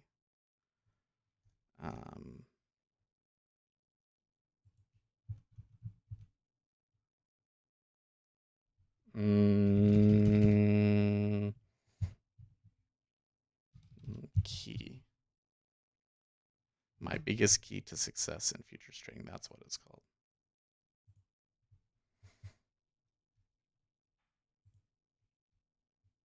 It has 639 views. Should be in this. This should be in this. There we go. This video right here. The biggest key to success in futures trading. That's the best video on my channel, in my opinion. I'm straight up, I'm telling you the secret. And it's not really a secret. If the market that you're in is moving up, it's you're tend to make money. If money is moving into your market, you will tend to make money day trading. It's that simple. Random, but Tobey Maguire and Andrew Garfield have signed up for Spider-Man 3. What? Really? No. They're going to make... So even after doing the reboot, now they're going to go back and they're going to make another sequel to... Wait, didn't we already have Spider-Man 3? Multi-Spideyverse? Oh. Oh, so it's for the new ones, but they're going to show him go into a different Spider-Verse. That's funny. Ah. Oh, that's funny, Philly. Anyways, where was I going?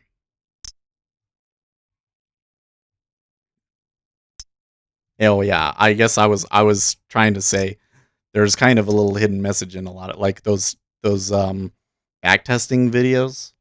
Like the thing that you're supposed to get out of the videos is I shouldn't base my strategy purely off of a moving average, because just the cross of a moving average on its own doesn't have any edge. There are...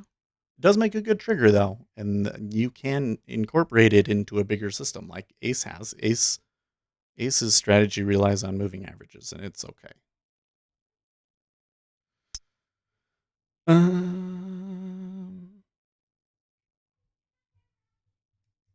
So they did move down a little bit more.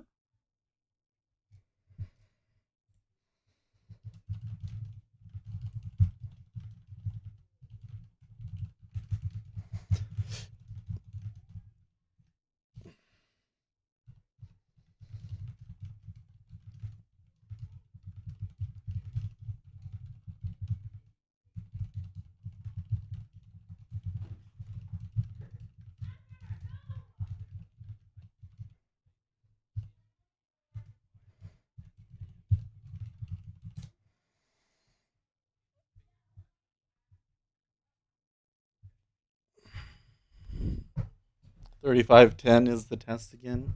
I can't say. I only had a probability that they would wash out the overnight positions. And they did that. So now it's a matter of, going through it. We're in a spot where I there's a chance based on past action that if there's a robot out there looking to buy, that they might do it here. But that's all technical. I have no... Well, I guess the reason to be buying would be based on earnings, right? Maybe if we were looking at options and we saw some activity in options that was interesting, we could buy. We could certainly buy at 35.15. Might be a good spot to try and do it too. I think you went over highs. So I want to see what I want to come in and look at some stocks now. Now that we've done this, now that we've caught our winner, and I think $40 for the day is really great. So.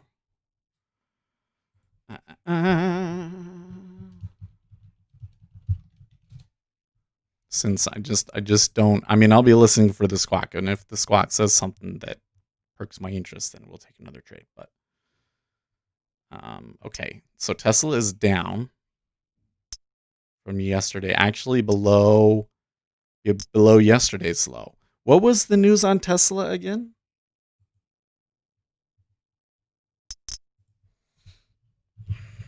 I forget what it was. Yeah, the cruise lines are gonna get slapped hard, of course.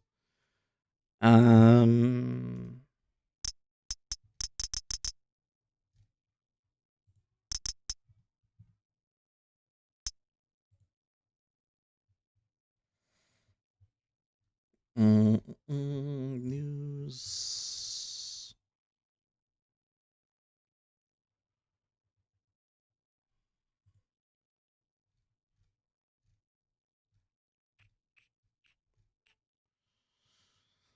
Oh, that's right. They cut the price of its Model S long-range sedan by 4% in the US. Okay. That is probably because it just wasn't getting the demand that they wanted, so they're bringing the price down. Perhaps that is why they are going down. So they just do the calculations that they're going to make them less money. VIX is a little bit higher today, actually a lot bit higher today than yesterday, suggesting, and it's not coming down yet. Some of these, my sumo logic is not, I don't know. I mean, if you bought it at 22, then that was a great one, but you're looking at the average, it's kind of been around 24 down today. This one is kind of falling too. These two that I've been stock. Costco. Okay, Costco was down overnight, but looks bullish again. And Apple, big down candle on the open as well. Huh. Okay, now we need to look at, well, let's look at JP Morgan first. JP Morgan. Okay, so oh, interesting. How come it's not, that's the overnight action, right? Yeah. And then here's the open. So it looks like JP Morgan had a good run up yesterday, opened up quite a bit higher, and is now falling back. That's not necessarily too concerning. Now, what about Goldman Sachs? Because Goldman Sachs has a lot of trading, and I think that they could be doing really well off of what we learned from, okay, they're doing kind of a similar thing. It's like all the banks were up yesterday, and now they're all kind of rolling over. Goldman Sachs still not. So it's like 22, 220 is kind of the area where that's like that whole banking sector has been stuck for a long time. I also want to look at Kinder. Oh, what is it?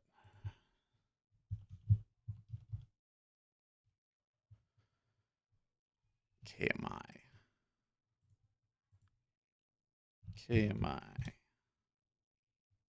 It's not really being affected today.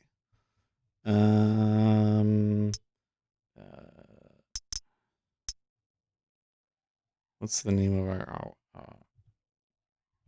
Rio Tinto? Rio Tinto creamed today. Oi.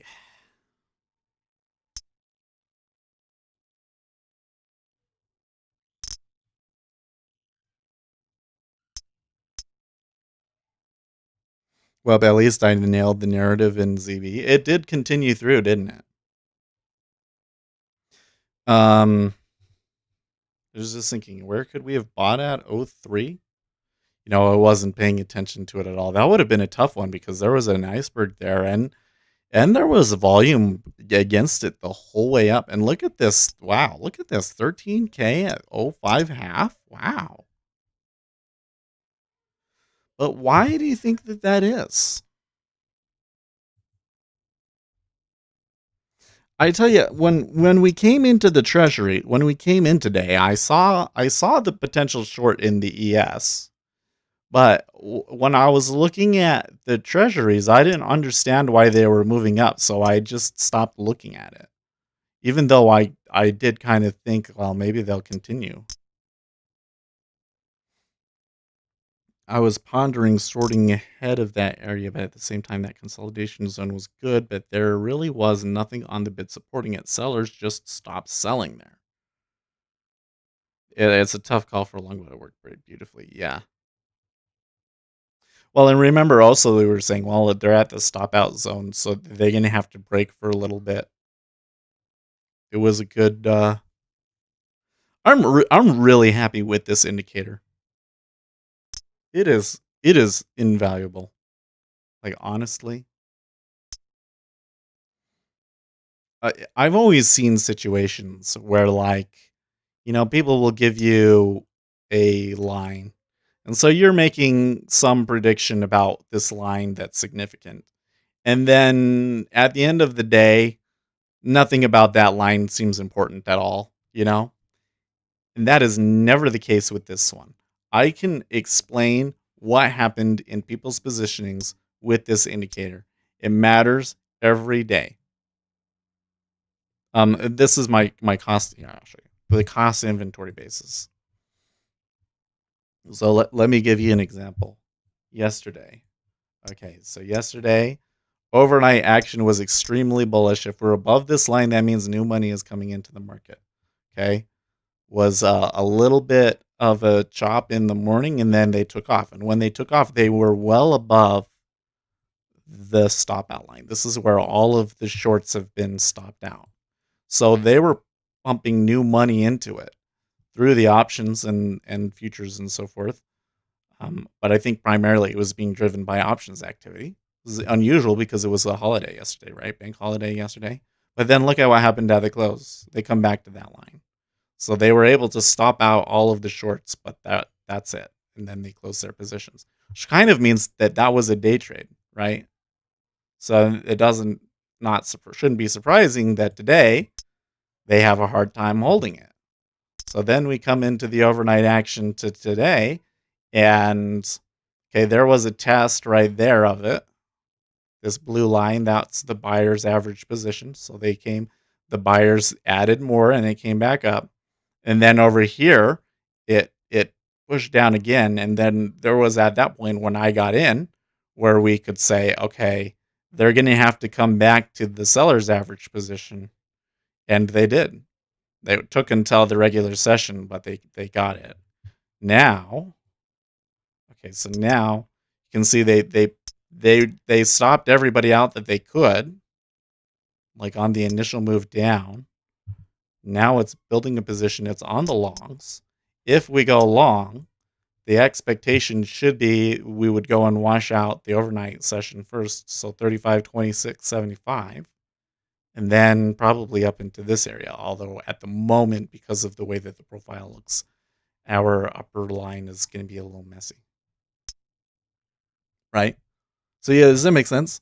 Or I'm saying that it's like, I understand what was happening with people's positionings, and the action makes a lot more sense when I have this indicator. So yeah. Anyways, proprietary indicator. I have created a package. Speculatorset.com. It's not. I haven't gotten the full like launch things from NinjaTrader yet, but you can go and download it and try it at speculatorset.com. You download the script, and it has a 2-week trial on it. So what we're planning on doing is making it a goodie for people that are doing the $10 subscription to the channel. So, so I think of it as like, I mean, tell me if I'm wrong. I've asked you guys this before, but I feel like, one of the things that happens in trading is they want you to spend as much money as they can get you to do up front, because hey, you can make money with it, so you should be willing to spend it, right? But from my perspective, I think that if we're doing our job, that you will be using the indicator month after month for years to come. So I could charge you like, $100 right up front. It's probably worth a lot more than that. I bet you I could charge up to $500 for it. Okay, but let's just say that we charged $100. Well, if I charge you $10 a month, then I'm only making more money from doing that subscription if you use it for more than 10 months, which is much longer than the average day trader trades, by the way. Right? So if I'm doing my job well, and I find that the people on my channel do tend to stick around for a long time, then doing it as a subscription, I think is not only better for you, because that's less startup costs for you, but I think it's more honest. And it gives me a better incentive to be providing a good product that you're actually using. Oh man, the treasury's still going there. Holy crap, look at everything that's going into 05 half there. Well, somebody was willing to sell it there for sure. Oh, the E-mini just completely dove all the way back down across the line. They got just barely positive, and then they came back down. It might even be able to push a little bit further, actually.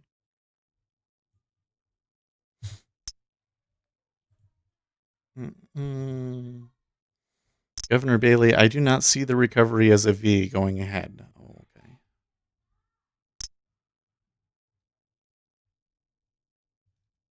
Governor Bailey speaking might be why it's moving.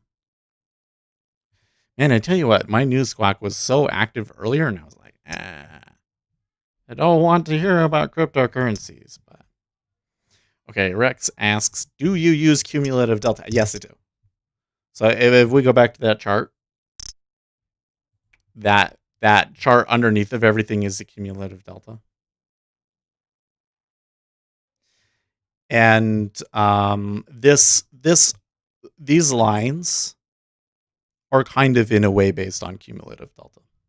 It uses some of the same concepts to categorize volume. So they're similar. It's not just some random line that's based on price. It's actually looking at the orders to determine where people's positions are. They're bidding at 06. I don't know. I think it'd be really hard for them to continue through here, right? You were saying 08 in the ZB though, right? What's going on here in the E-mini, man?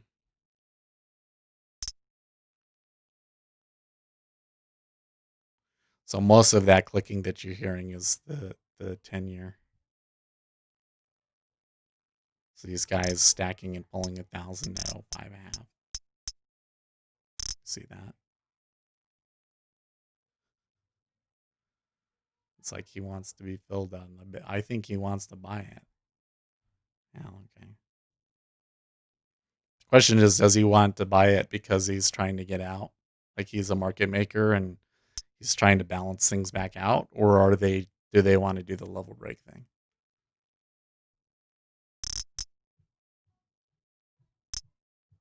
There's a fat man in there waiting. Oh, let's see here. Bank of England Governor Bailey. The costs of borrowing are below the economic growth rate. There is room for the government to use that. But it's Bailey that's talking, that's moving the markets out.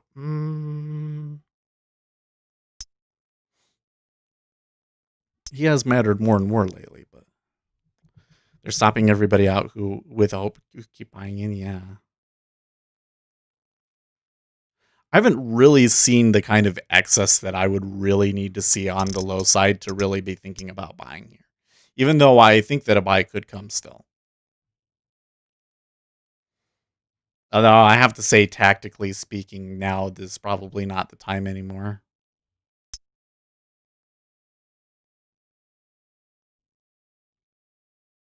We could try selling on a downturn, but I think that if we're going to do that, like if we're going to have a downtrend day, I think that it would be better for me to let them break that low and come back up and then look for a short. They're not going to sell Apple before the news, it looks like. When is that? Their thing, when is that?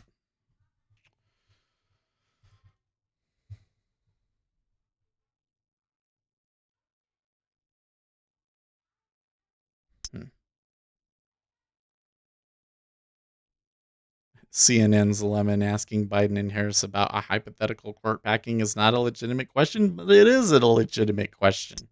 You gotta be kidding me. These people. You believe that?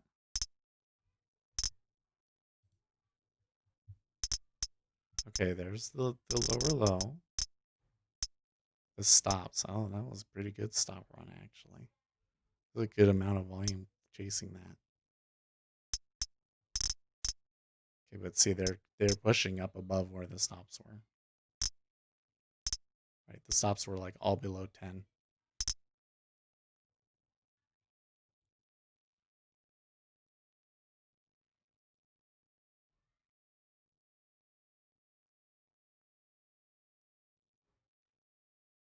which, by the way, is exactly where my model says that they should be at.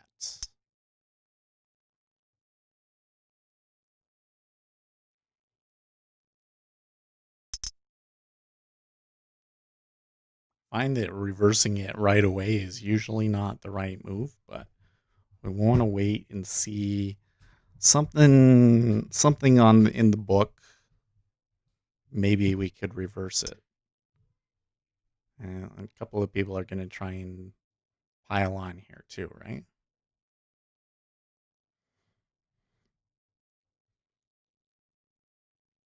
If I do catch an upside that though, I think that it's like there's maybe a possibility of catching 10, but no, I don't think so. Yeah, no, that doesn't seem right. The risk reward on that trade doesn't make sense. So you're going to get long 10. You're going to be looking for 20.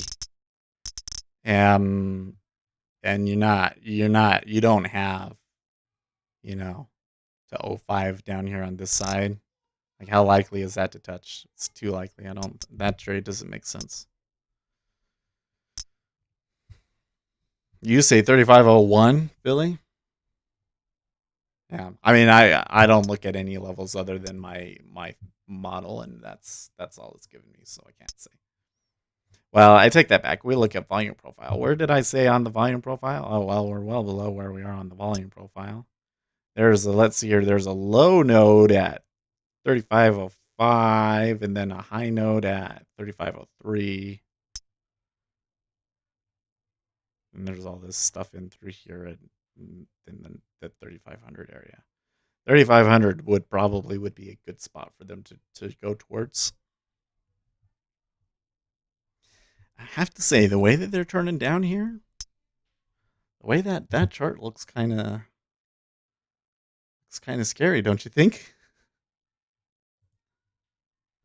Cristiano Ronaldo has tested positive for coronavirus. Oh no. I don't know anything about him other than that he's like the most famous football player. If NQ bounces now, all short's gonna die. Yeah. You noticed, by the way, how strongly the positioning has been flipping these days?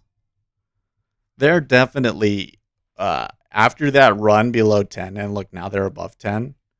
They were way too far short. I think that they are going to come up a little bit. I think they are going to bounce, but I don't think that their risk reward makes sense for me. So I'm not going to trade it. So instead, I'm going to take a bathroom break. All right, I'll be right back.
Oh, what's Igor doing here?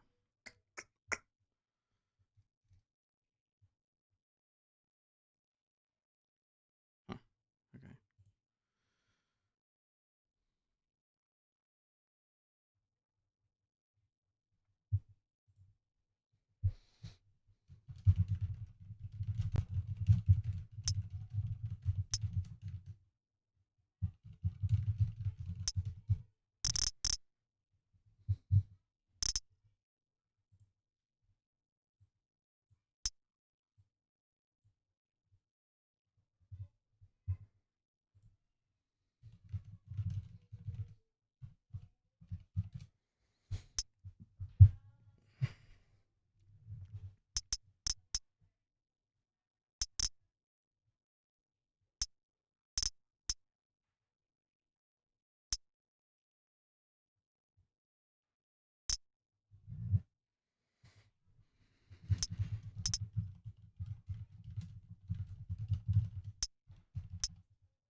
Um,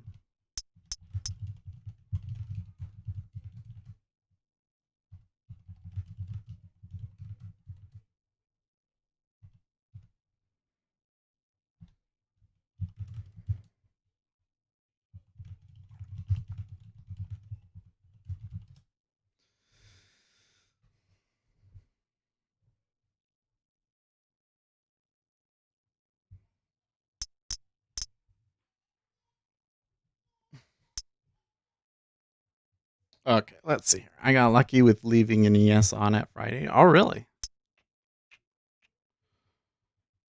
All bears have herd mentality at lows. Well, you notice it's always like when they touch a low, man, there's a lot of people selling into it for sure. That one, when they broke 35.10, that was a real raid, man. There was some serious volume come down into that.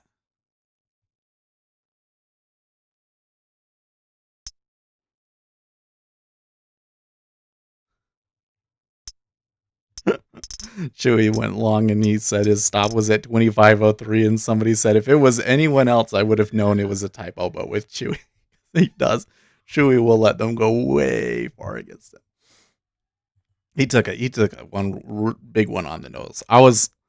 Because he's taken some where he was really confident on it. I was like, no way. And it went against him and he held it for days. So it was like, dude. And then he ended up getting lucky on him. But yesterday he took one against that trend and he stopped out where he should have. And I was like, oh, okay. Maybe he's not completely crazy.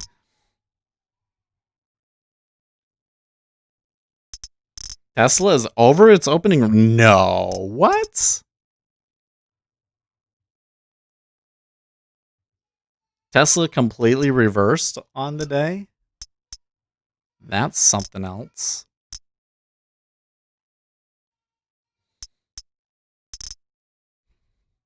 Tesla is a bull indicator?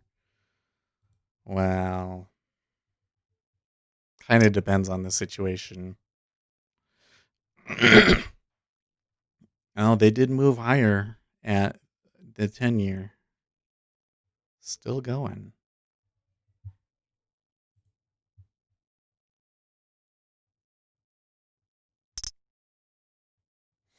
I'm not entirely sure if all of this money coming into the 10-year treasury is really guys, you know, trying to get in for some reason. It might just be a short squeeze.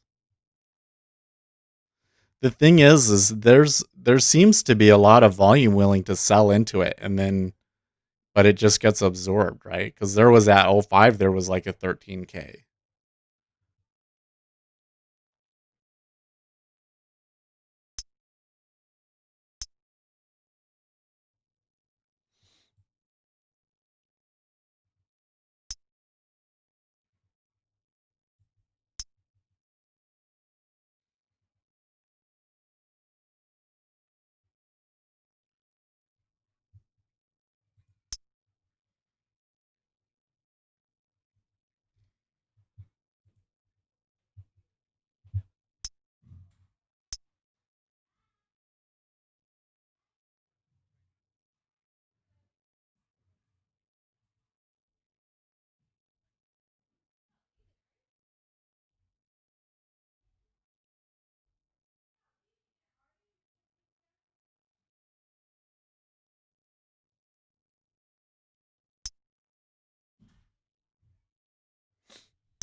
NQ went for stops on upside. I'm not necessarily seeing stops yet.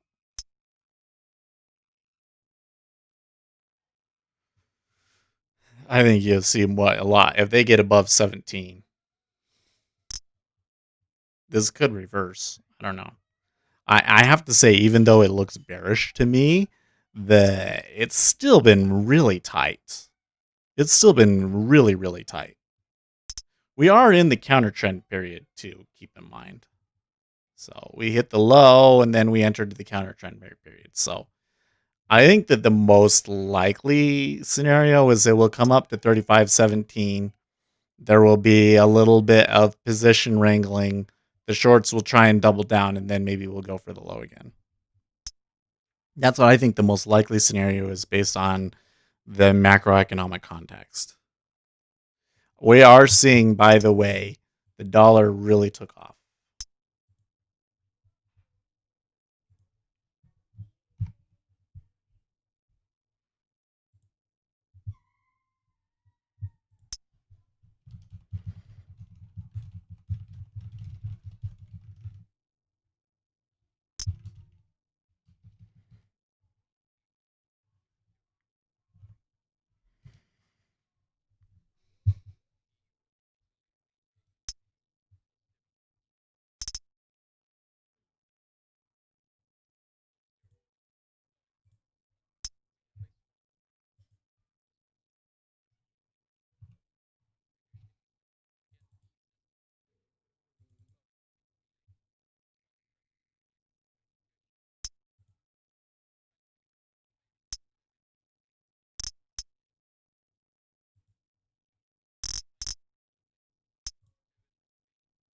Yeah.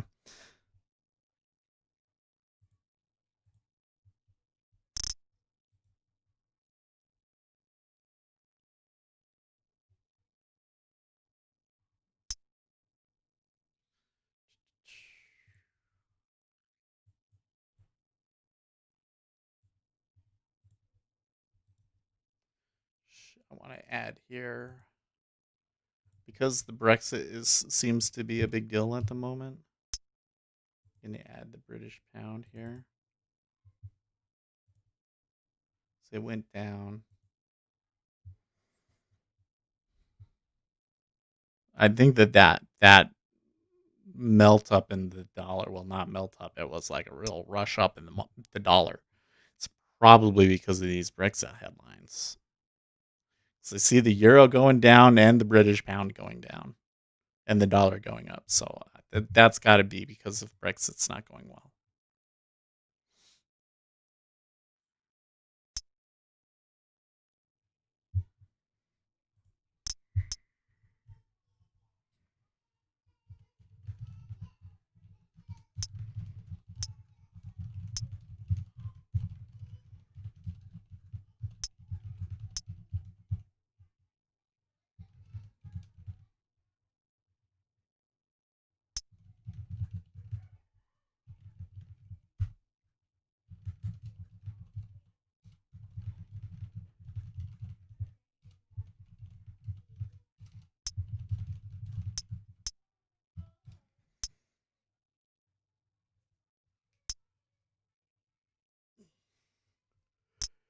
But no one knows why Tesla just rallies it's just the retail traders. They're just.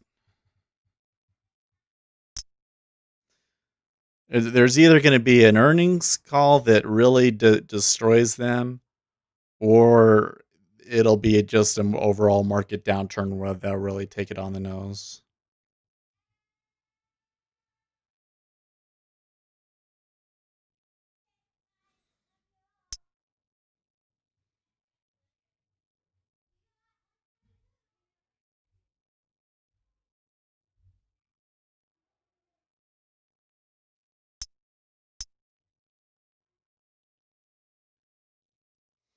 Man, what is happening in gold? Gold getting creamed. Oh, because of the dollar, of course.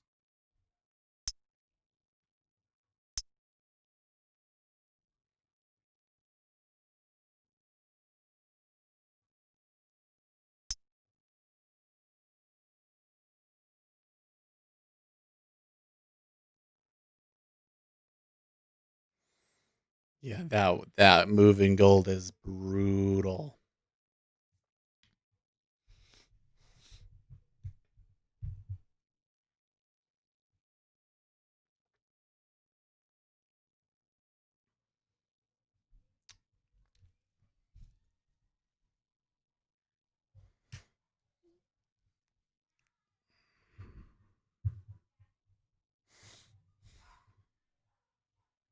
Brooks Live says, "Do you get calls from brokers?"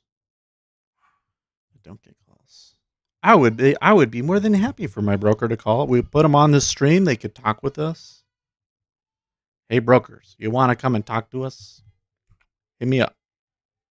We'll do it. Larry Williams said gold is short. That was the only gold bear I found recently. He thinks it's mostly retail buying gold. Well, brokers have the tendency to call you when you have large balances. Oh.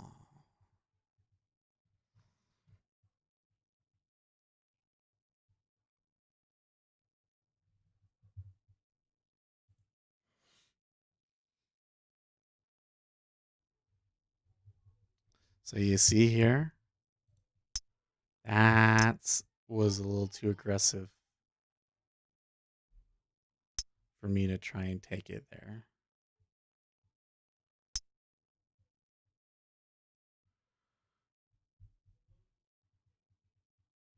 What was that? That was interesting. Must have been a big order added on there or something.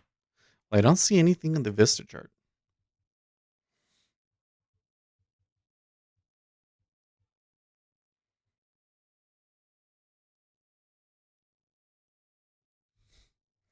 I think it's going to have to cross again.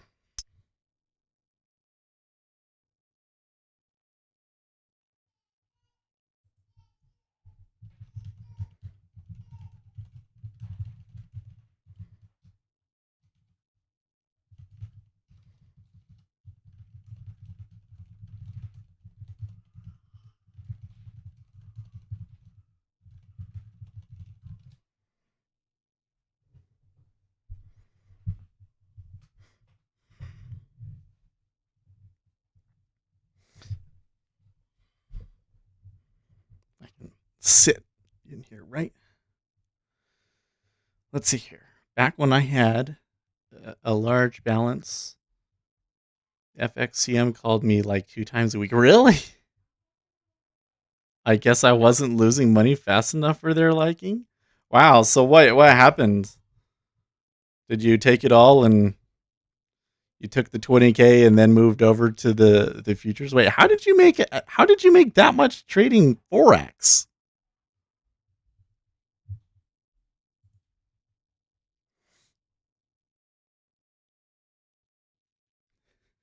Yeah, FXCM was it.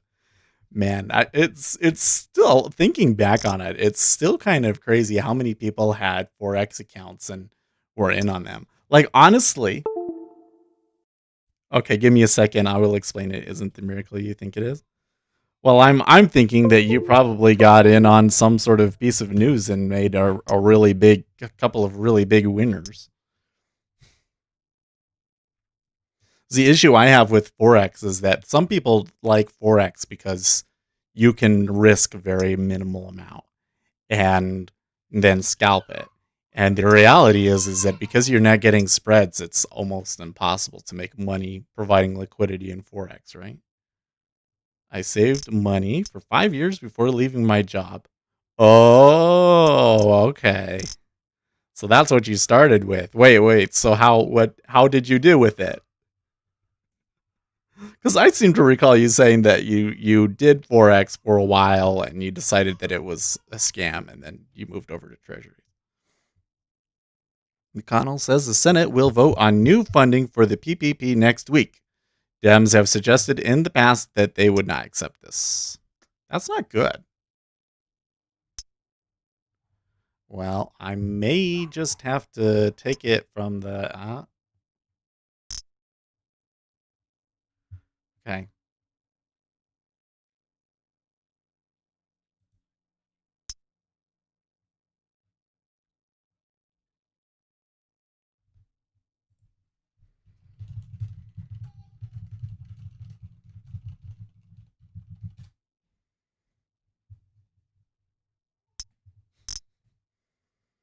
started trying to day trade and mostly broke even and moved to carry trade for interest in small lot sizes and wound up making 5K before they went to top. Oh, really? That's funny. There was a little bit too much volume down there. That wasn't from the last. Let's clear that.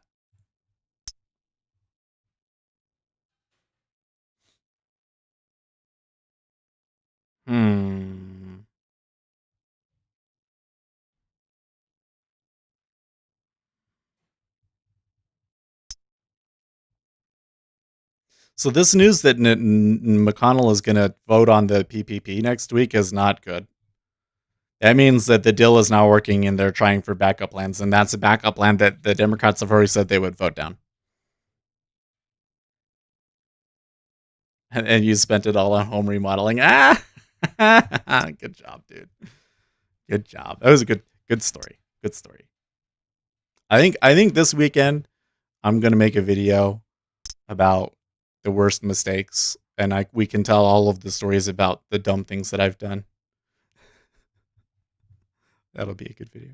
I don't really want to make it, but I think it'll be a good video. So, I don't know how I feel about this trade. It's not going very well. Would have much preferred to be long from 15.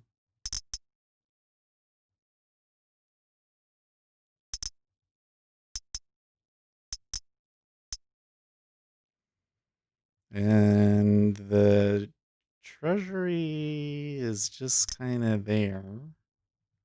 Not doing anything too special.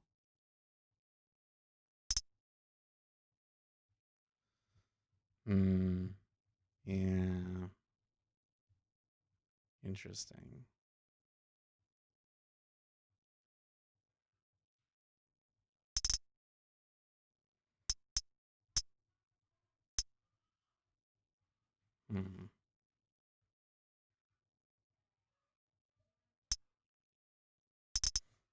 My child is like, he grunts all the time now.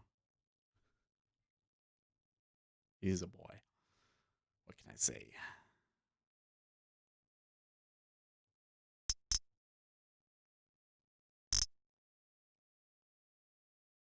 Oh, this isn't going so well. Whoosh.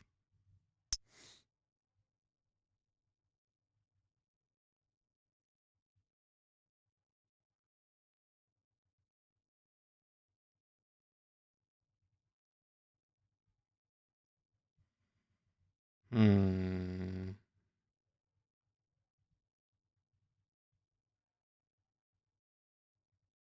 mean, I was really concerned about taking that trade because it came down so fast, and then it came to 10, and I was like, okay, fine. And look at the way it's being.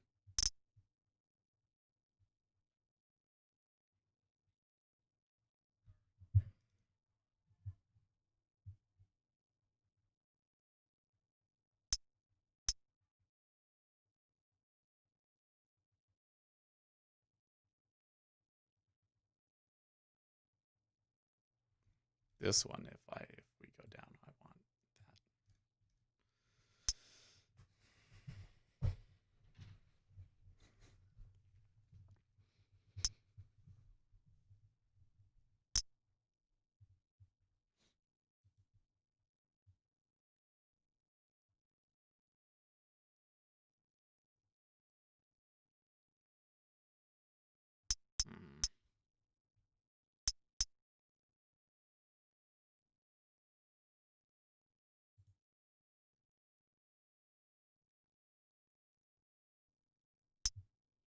Okay, let's see if we can dump this and get a better position here. All right.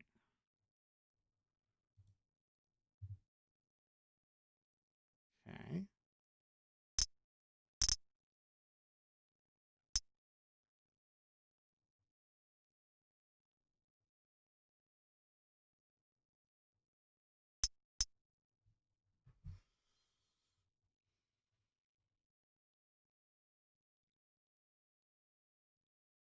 Ten is apparently too obvious of a location.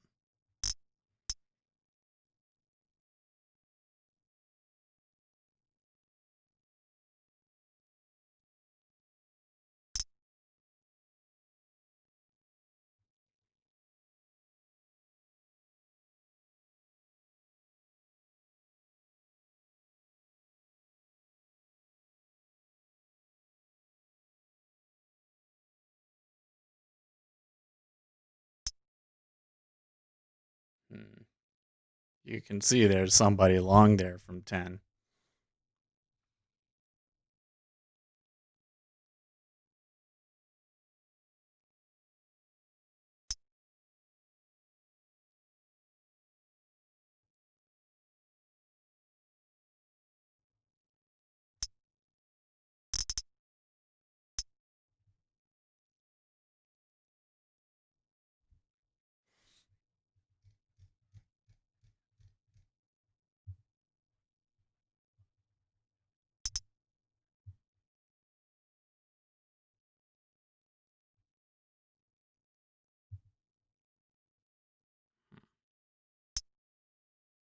Mm-hmm.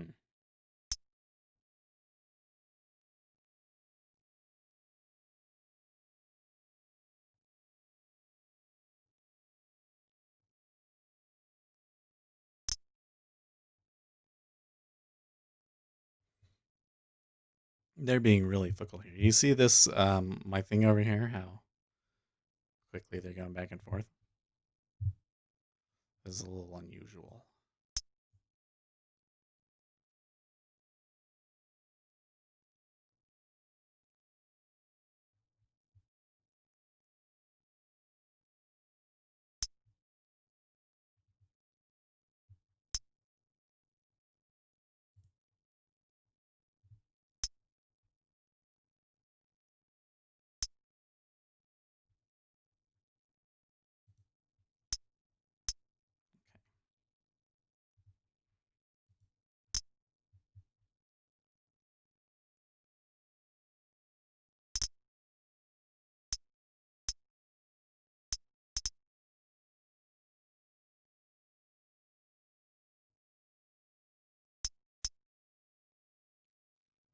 There's a little bit of absorption, but nothing too extreme yet down in here.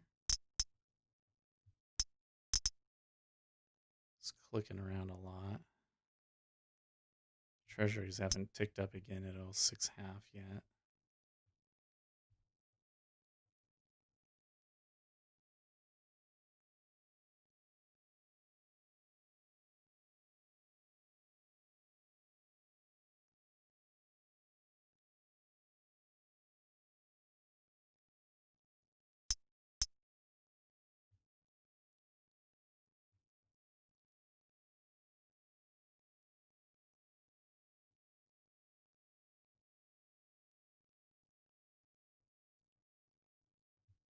Okay, so recovering that.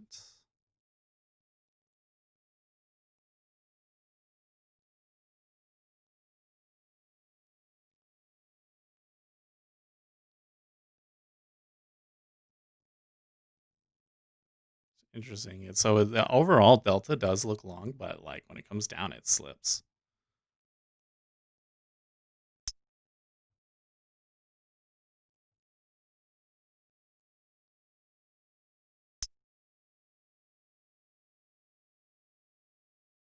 Yeah. Now it's close enough to that low that they're going to really be, somebody might be gunning for it.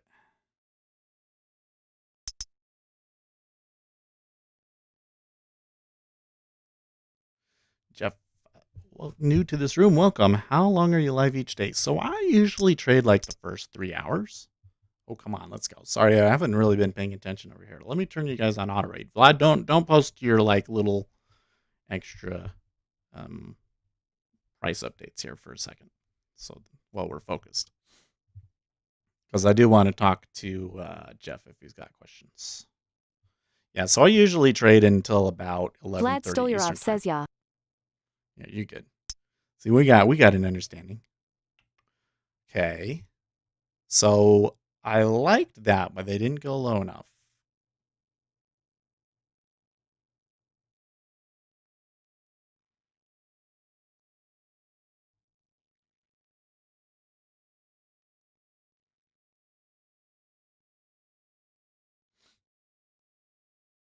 Gunja says RSI strategy for sale $1,999. Email me patelhsk@hotmail.com nt8.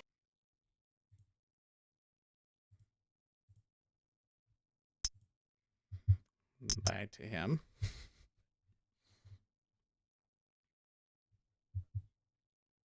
Gunja Din says it's the bomb. Uzi Knesset says HAHAHAHAHAHAHA. I know, right? I turn it on and you guys freaking man.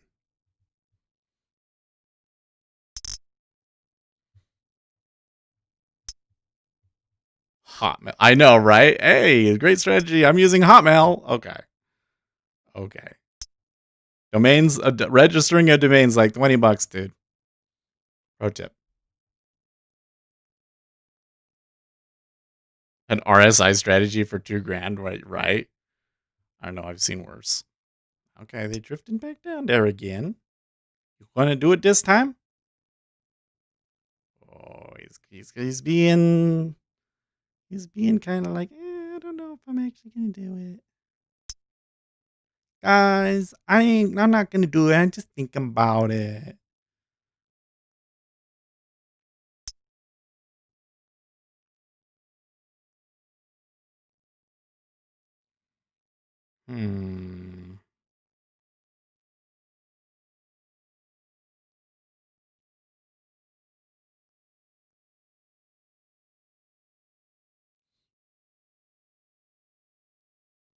Okay, close. See, somebody's fighting it.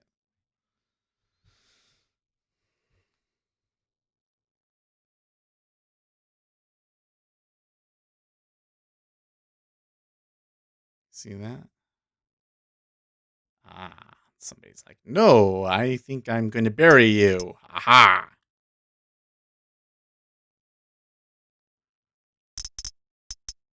That was an okay stop run.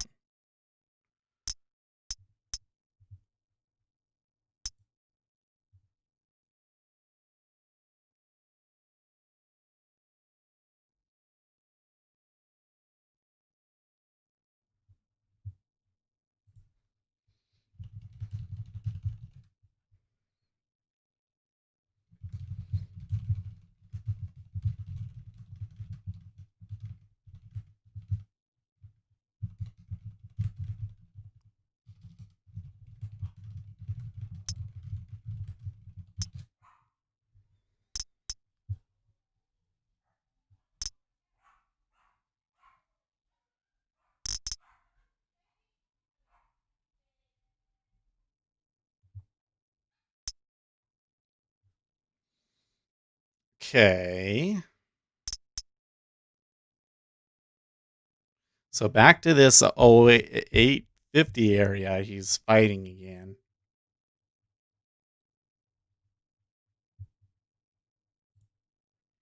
Uzi Knesset says let's see if 75 evens holds support for a third time.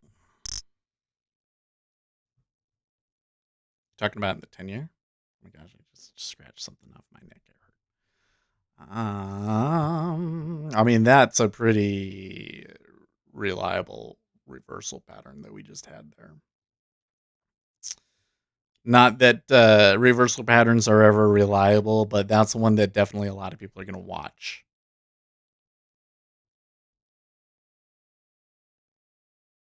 The Treasury did tick down, though.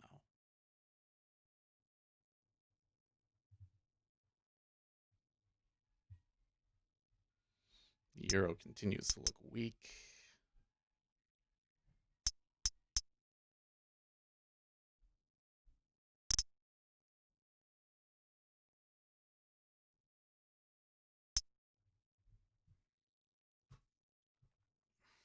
There should be plenty more people to stop out if the seller decides to go down again, but it looks like there's somebody who's really trying to buy it.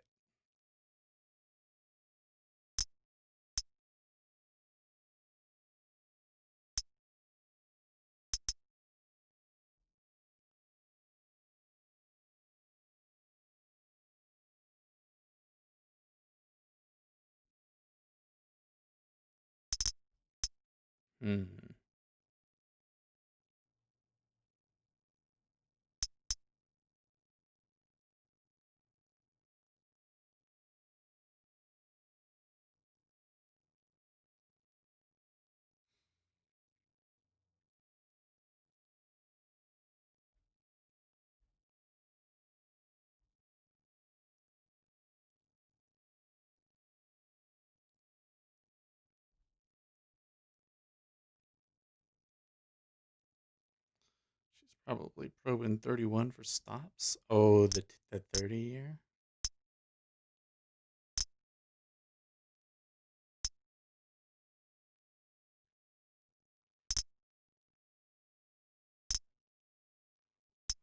I don't know. It kind of looks to me like the shorts are backing off a lot here now.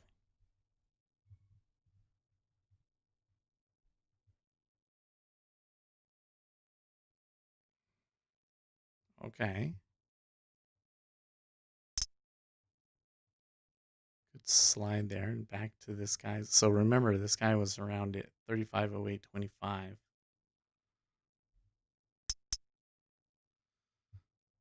And he's deciding to add a little bit higher, probably.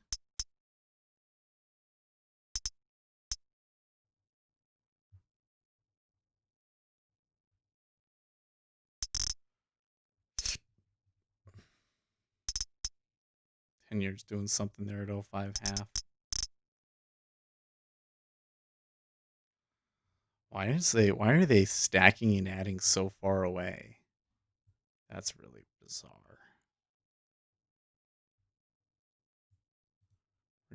We're gonna fix that. Max position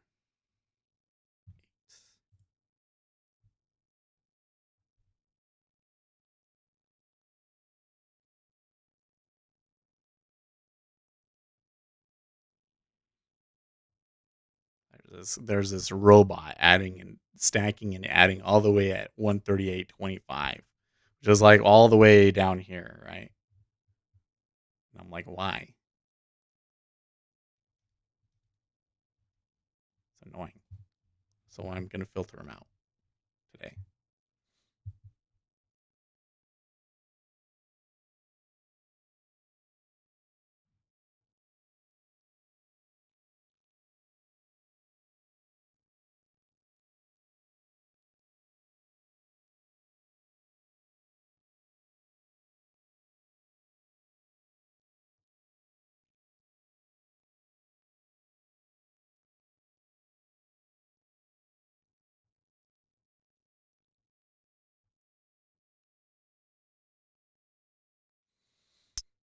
Kind of got quiet again.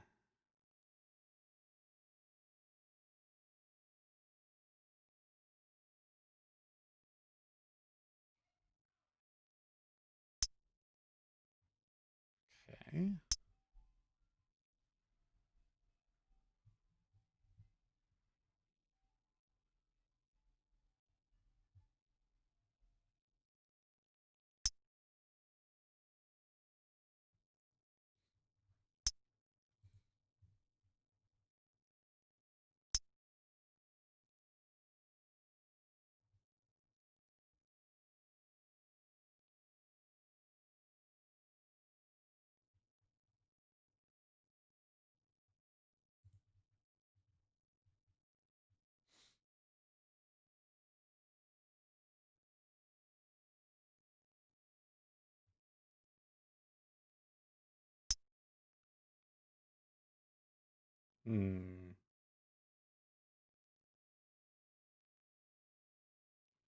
Bit more at 10.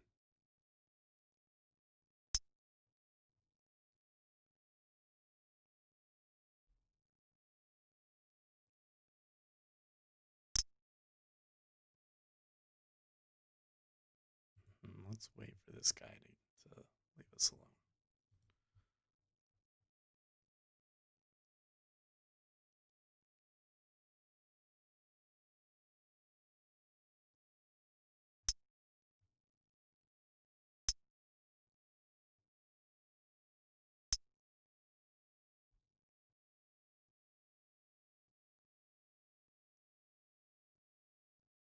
One of the issues I see here is that if the buyers do win out, they're going to come back up into a really hard wall up at like 14.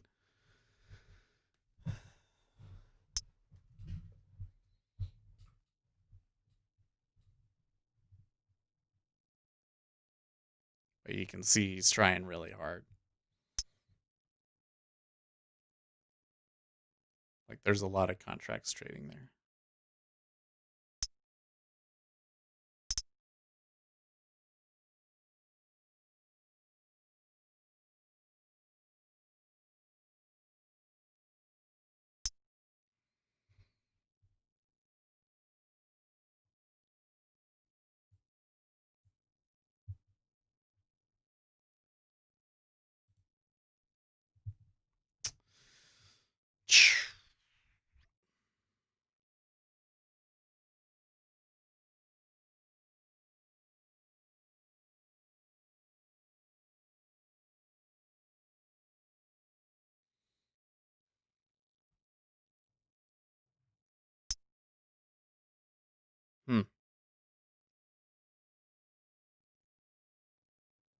It's maybe a little earlier than I thought it would be.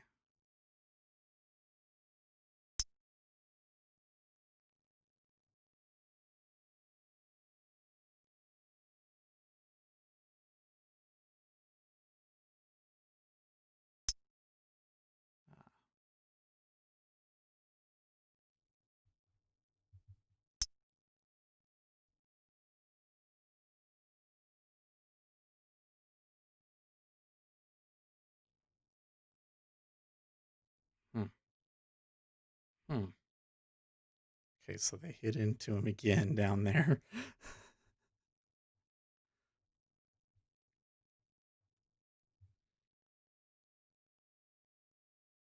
Tricky market. It's still going.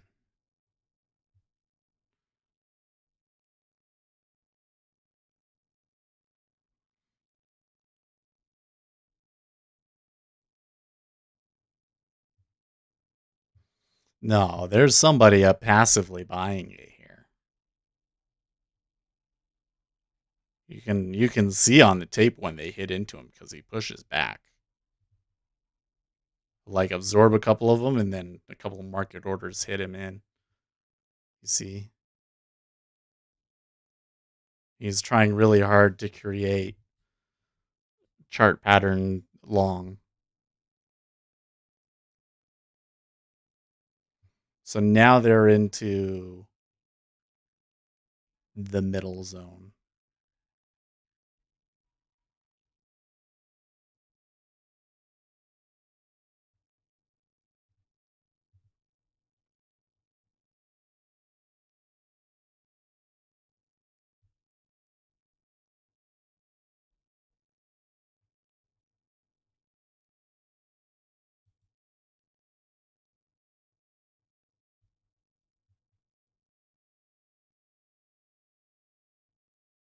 Well, let's get out of this.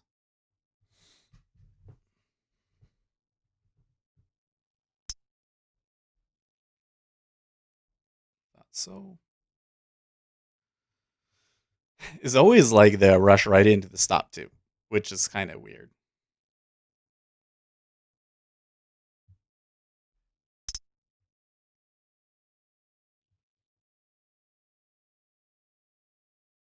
It's not like bears are gonna fight. Well, I don't know. I mean, they're getting up into a spot where I could think about buying it. So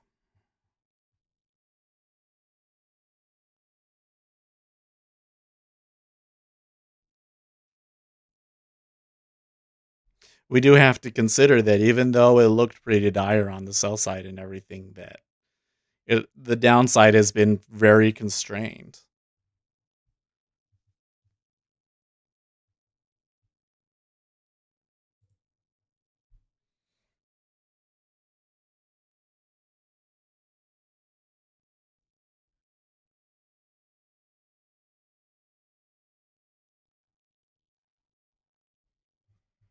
Mm.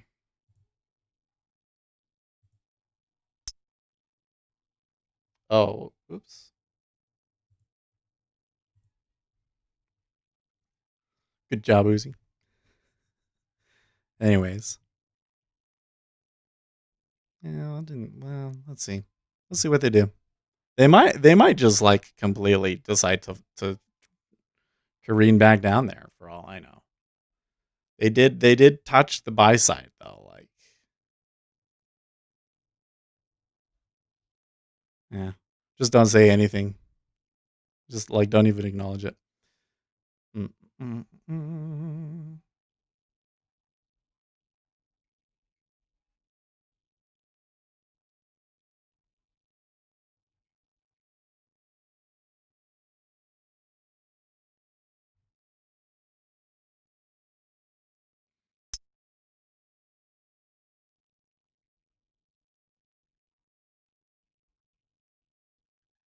mm. Oh, okay, so a big order there. Buyers willing to hit into them. Iceberg cleared. Few robot stops there into 15.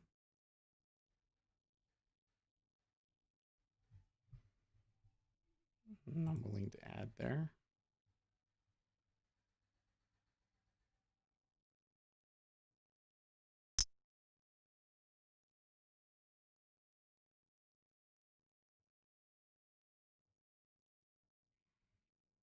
Looks like they're gonna fight, huh?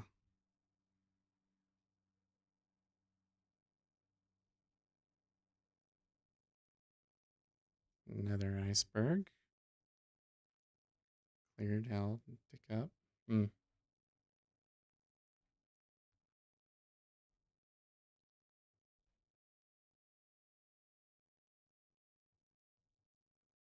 I always find that annoying when you get a spot like that and it's like, okay, they cleared it, and then they tick up and it's like, you did all of that and you're not willing to take it any further? What the hell?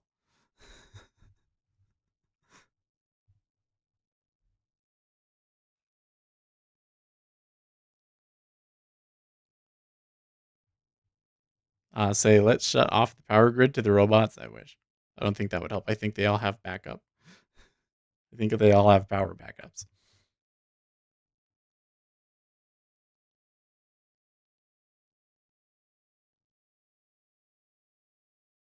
I tell you what, though, someday that electromagnetic storm is going to come and there's going to be a lot of trouble. Well, you think the pandemic is bad. Wait until the electromagnetic storm. Okay, well.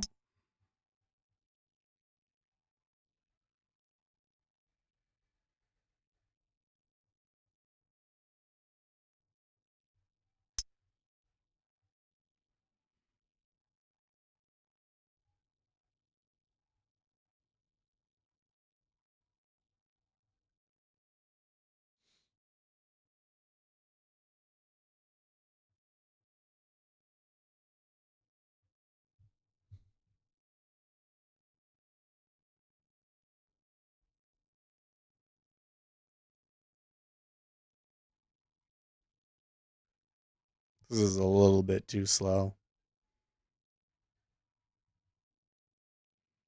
They're coming back to the line here.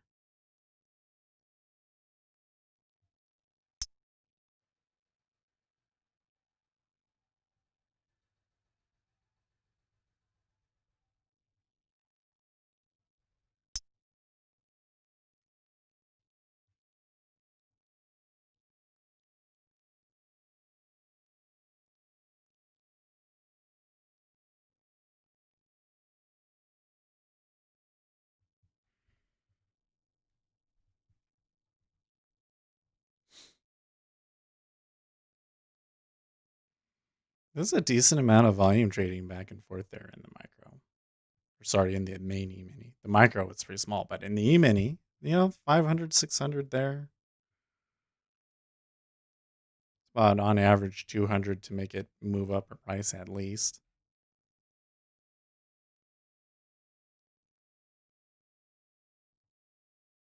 Several locations where they traded like 700s.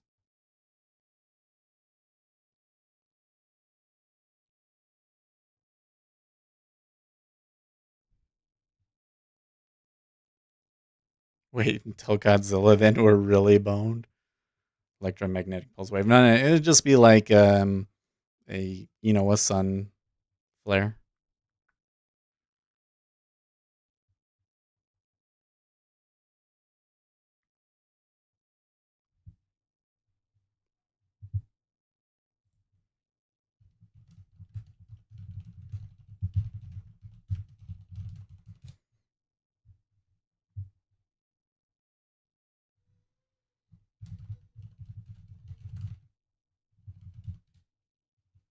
Donald Trump says, go big or go home on the stimulus. Okay.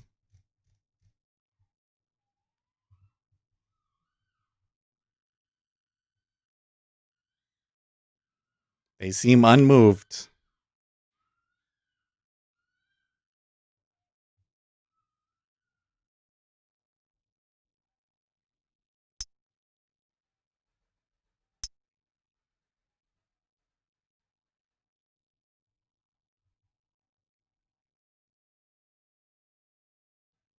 Okay, maybe some buying coming in.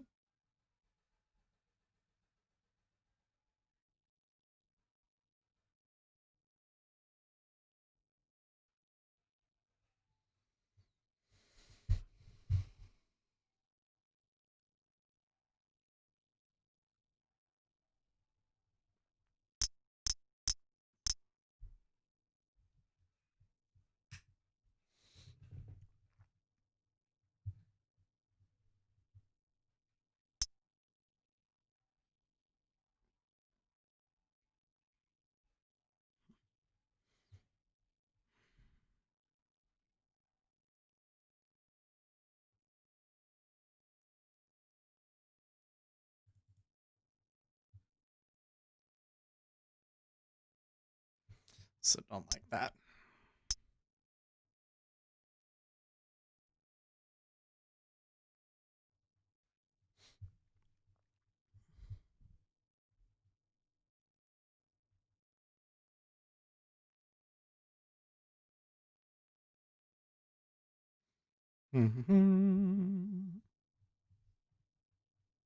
It's gotten way too slow. We might have to wait until after 9:30 to really get a move.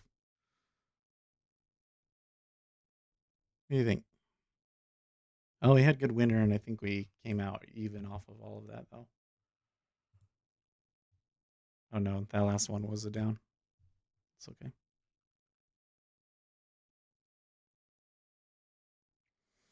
For the first time in a long time, I think Apple's going to eat up Android for some time. What is it that you think that they're going to come out with, though?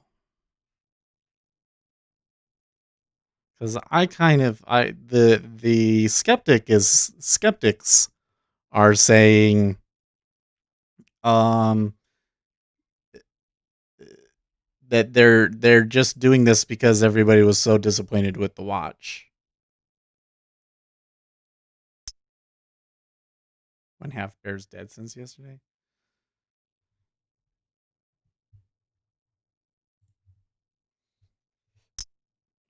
Just messing here. I'm messing with you.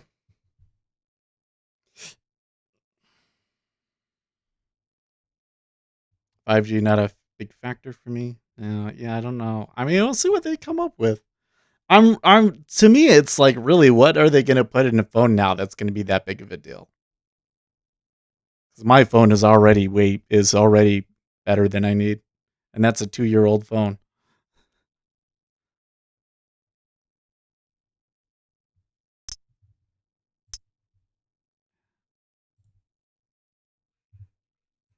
Okay, that's fine.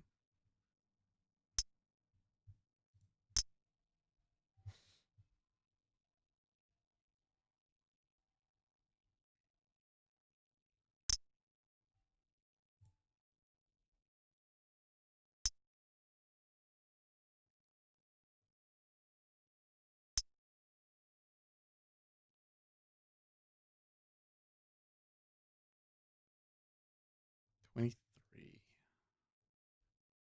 Oh, oh yes, that would make much sense.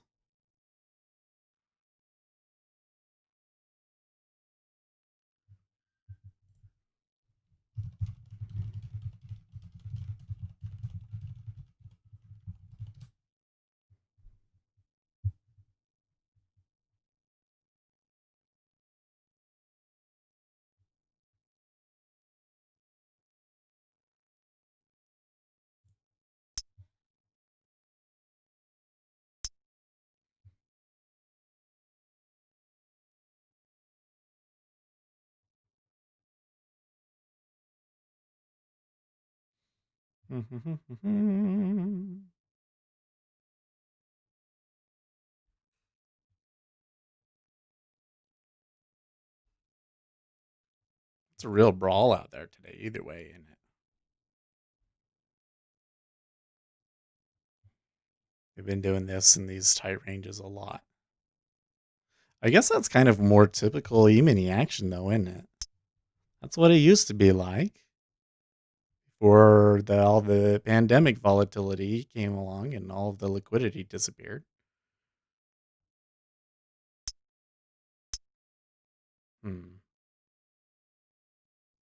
That sucks.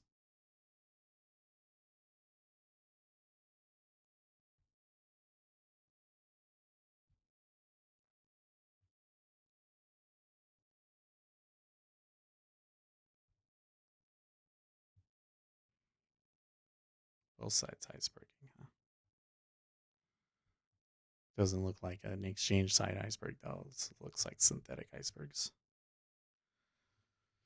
So they're trading it down. It'll tick down and they'll immediately push back.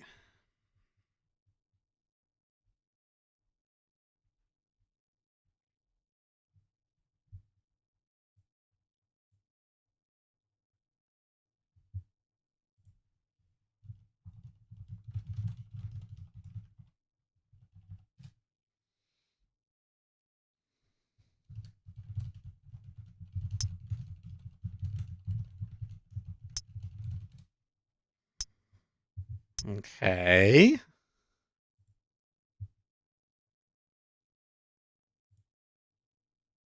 Block sell. The treasuries are selling here. QE, I think, will remain part of the toolkit for some time to come, says Bank of England Governor Bailey.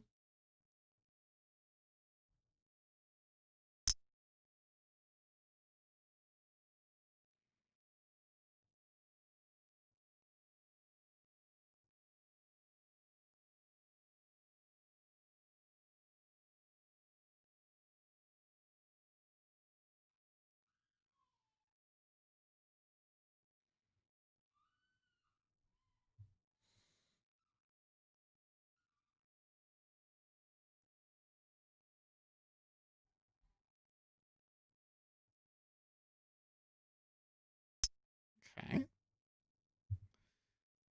Happy with that.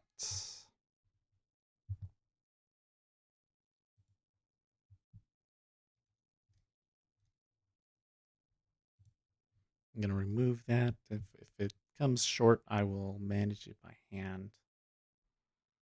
The basis is coming down quite a bit because they're taking out their. So what I'm noticing is there is a long target up there. It's around the open.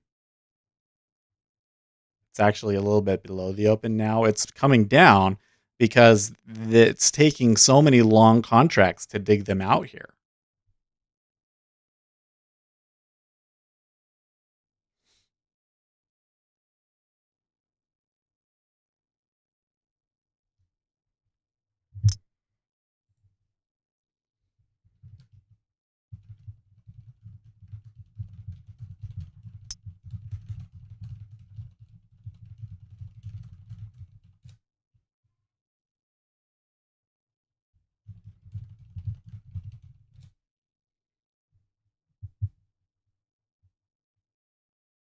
Mm-hmm.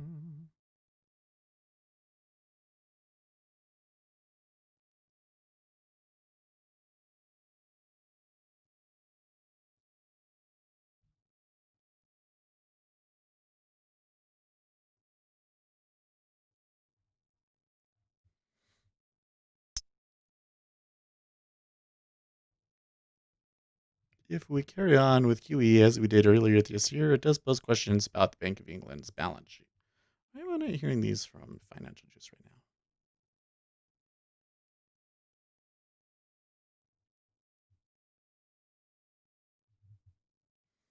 now? Mm-hmm. Apple chart wants to go green. Is it time for that reversal? I don't know.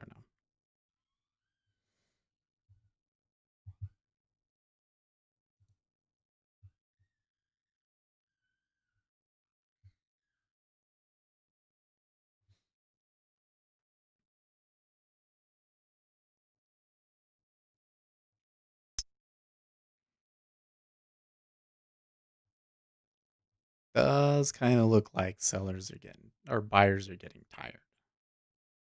It's a lot of contracts. Let's see here. 17 to 23, 6,000 contracts long.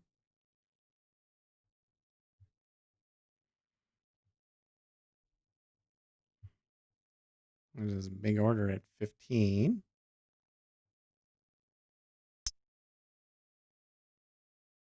Pushes him.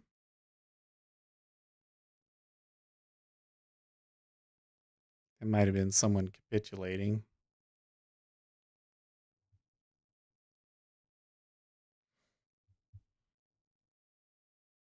I don't even know why I say that kind of shit. Like, to be honest, we really have no clue why it did that, do we? In my mind, though, that's what I'm thinking. Someone capitulated.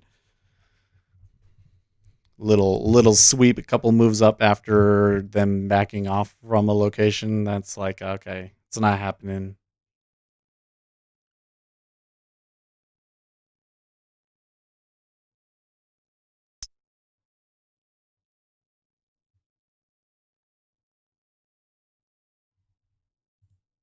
Oh no, don't do that, Ninja Trader. Not Ninja Trader, Jigsaw.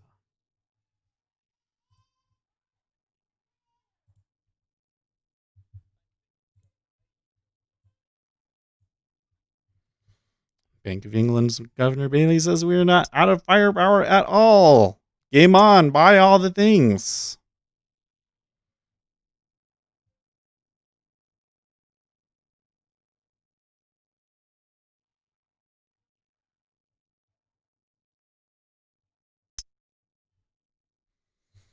I'm wondering, I mean, with the amount of volume that's been trading here, it kind of looks to me like there's maybe like a buy program is run into a sell program, you know? Like, I kind of had something. So based on past time periods, this was a sell time period, and it hasn't been that at all. But it's been really slow. The book is thickening up a little bit. The imbalance between them is getting bigger, at least.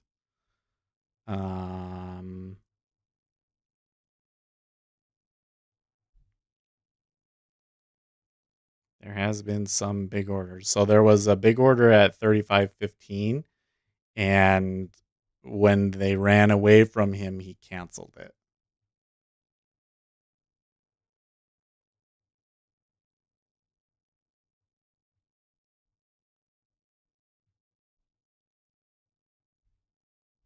We're still just kind of stuck in this profile here, though, all the way up to 17. Above 17, then it's like we're past the value area. So I don't know if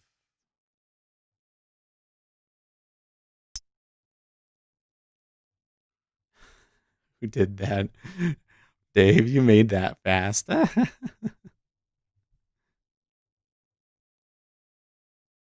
Was as a picture of here. I'll show you in Discord.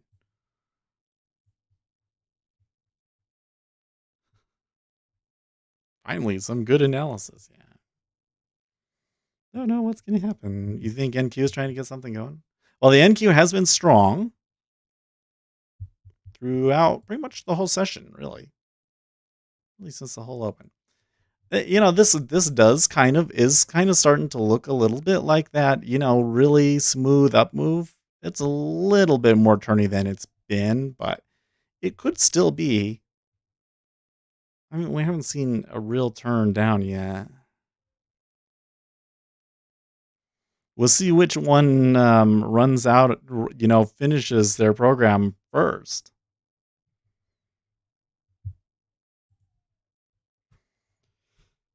That kind of makes me think, though, that the probability on this is becoming more and more random as we sit in it.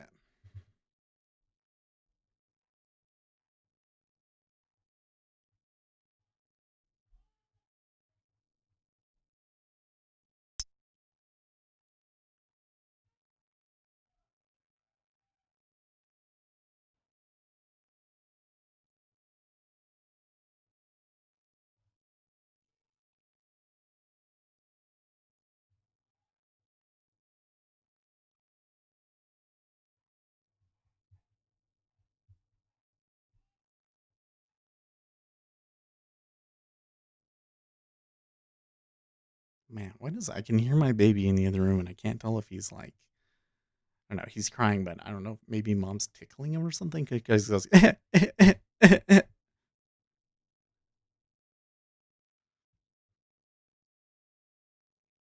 okay. Look like Twitter robots. I was hearing something on the squawk.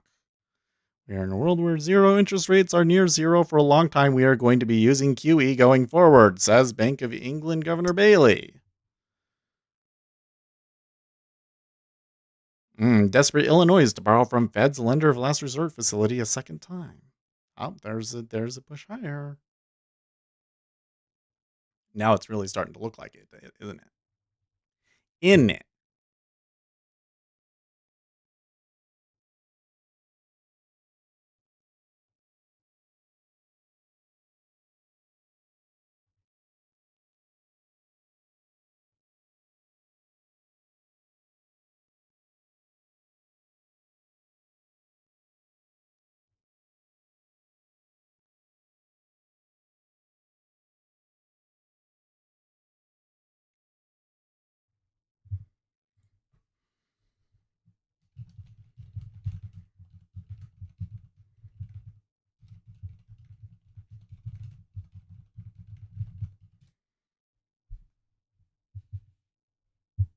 So it's starting to look like the switch has been flipped on again, guys, don't you think?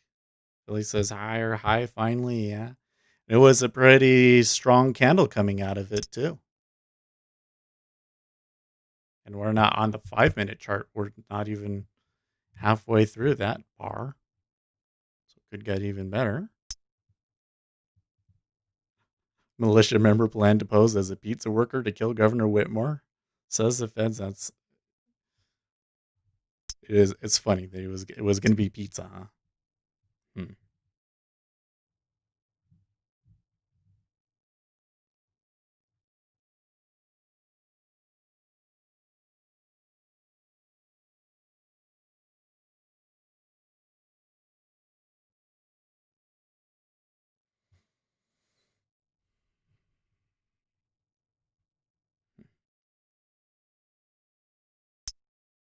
Okay.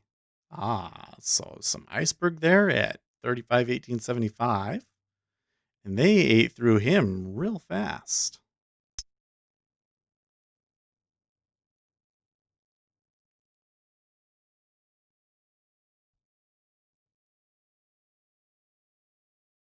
I'm seeing a lot of things converge around the 21 area.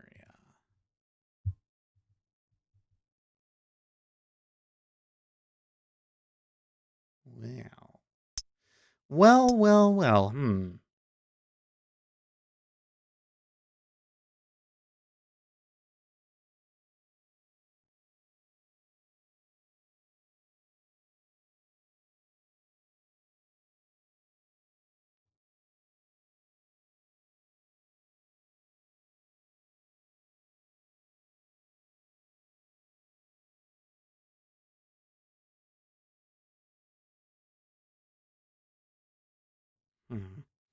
The stop out line is getting close, and I see a lot of contracts on.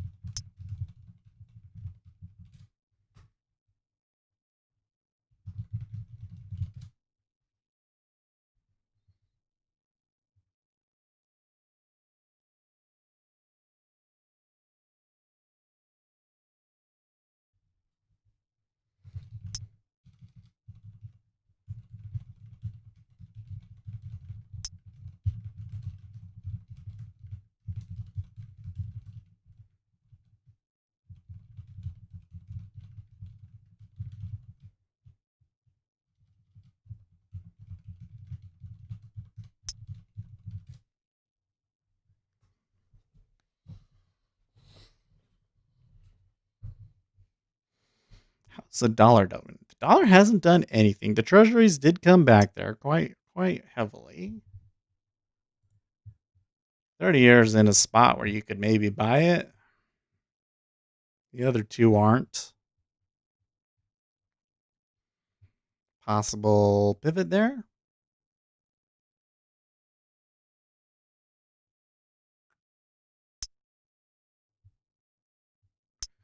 Very possible.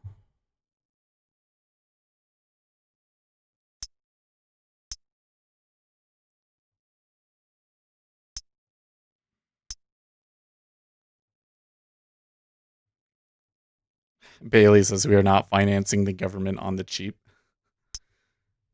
Okay. Oh yeah, we're gonna have the bill auction here at the bottom of the hour.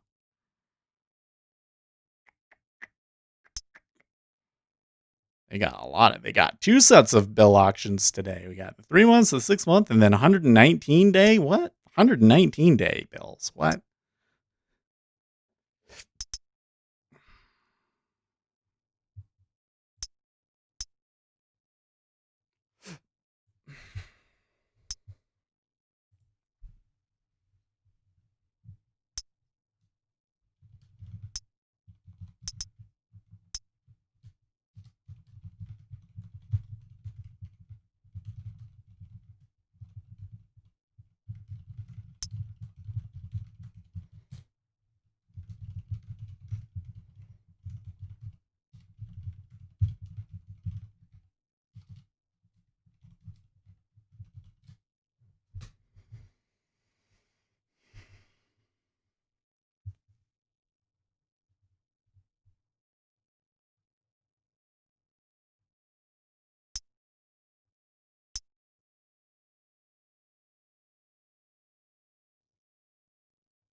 You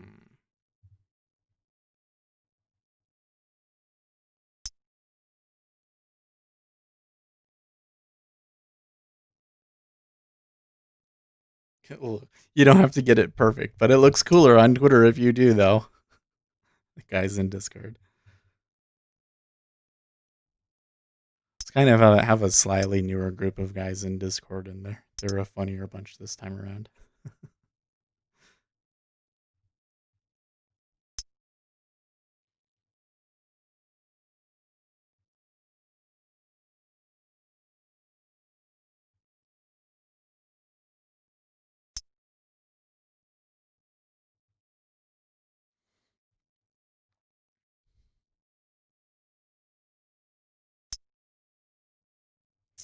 You know what we could use right now? We could use like a Trump tweet. Like Donald Trump should be like, let's do a huge stimulus deal. It'll be the greatest thing ever. We'll do the biggest stimulus deal. Huh? And that'd be great, right?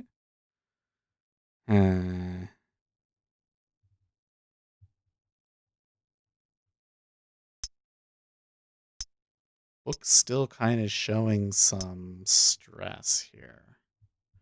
Not really flipped there.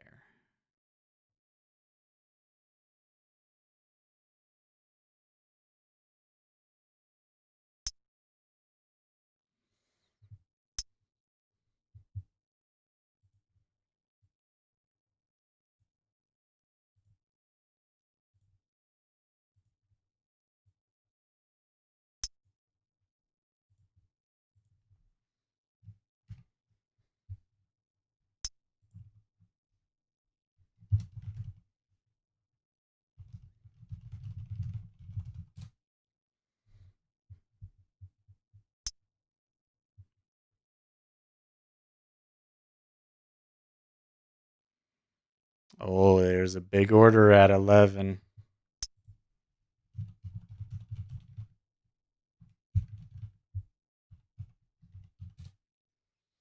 Let's see here.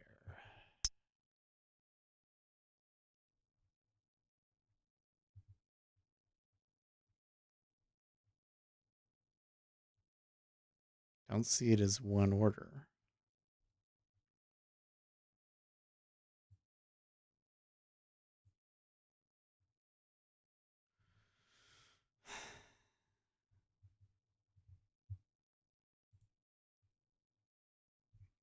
Yes, he does.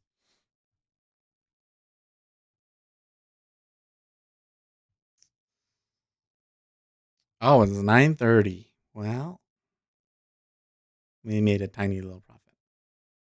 In the end, I think that those two of those trades were kind of a mistake. So,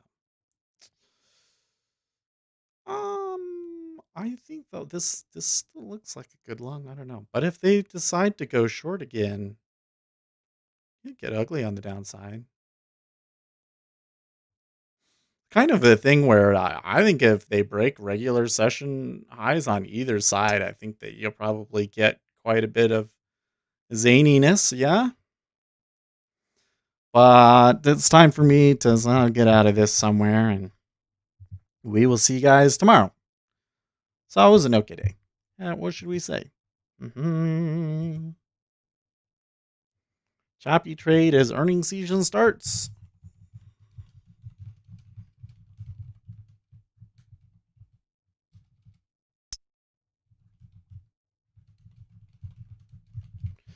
Choppy trade as earnings season starts again. Oh wait, it's the 13th, right? Yeah. Okay, we're good. All right, guys. Well, we'll see what happens. Oh, there's a good pop. All right, I will catch you guys tomorrow. In the meantime, stay profitable, friends.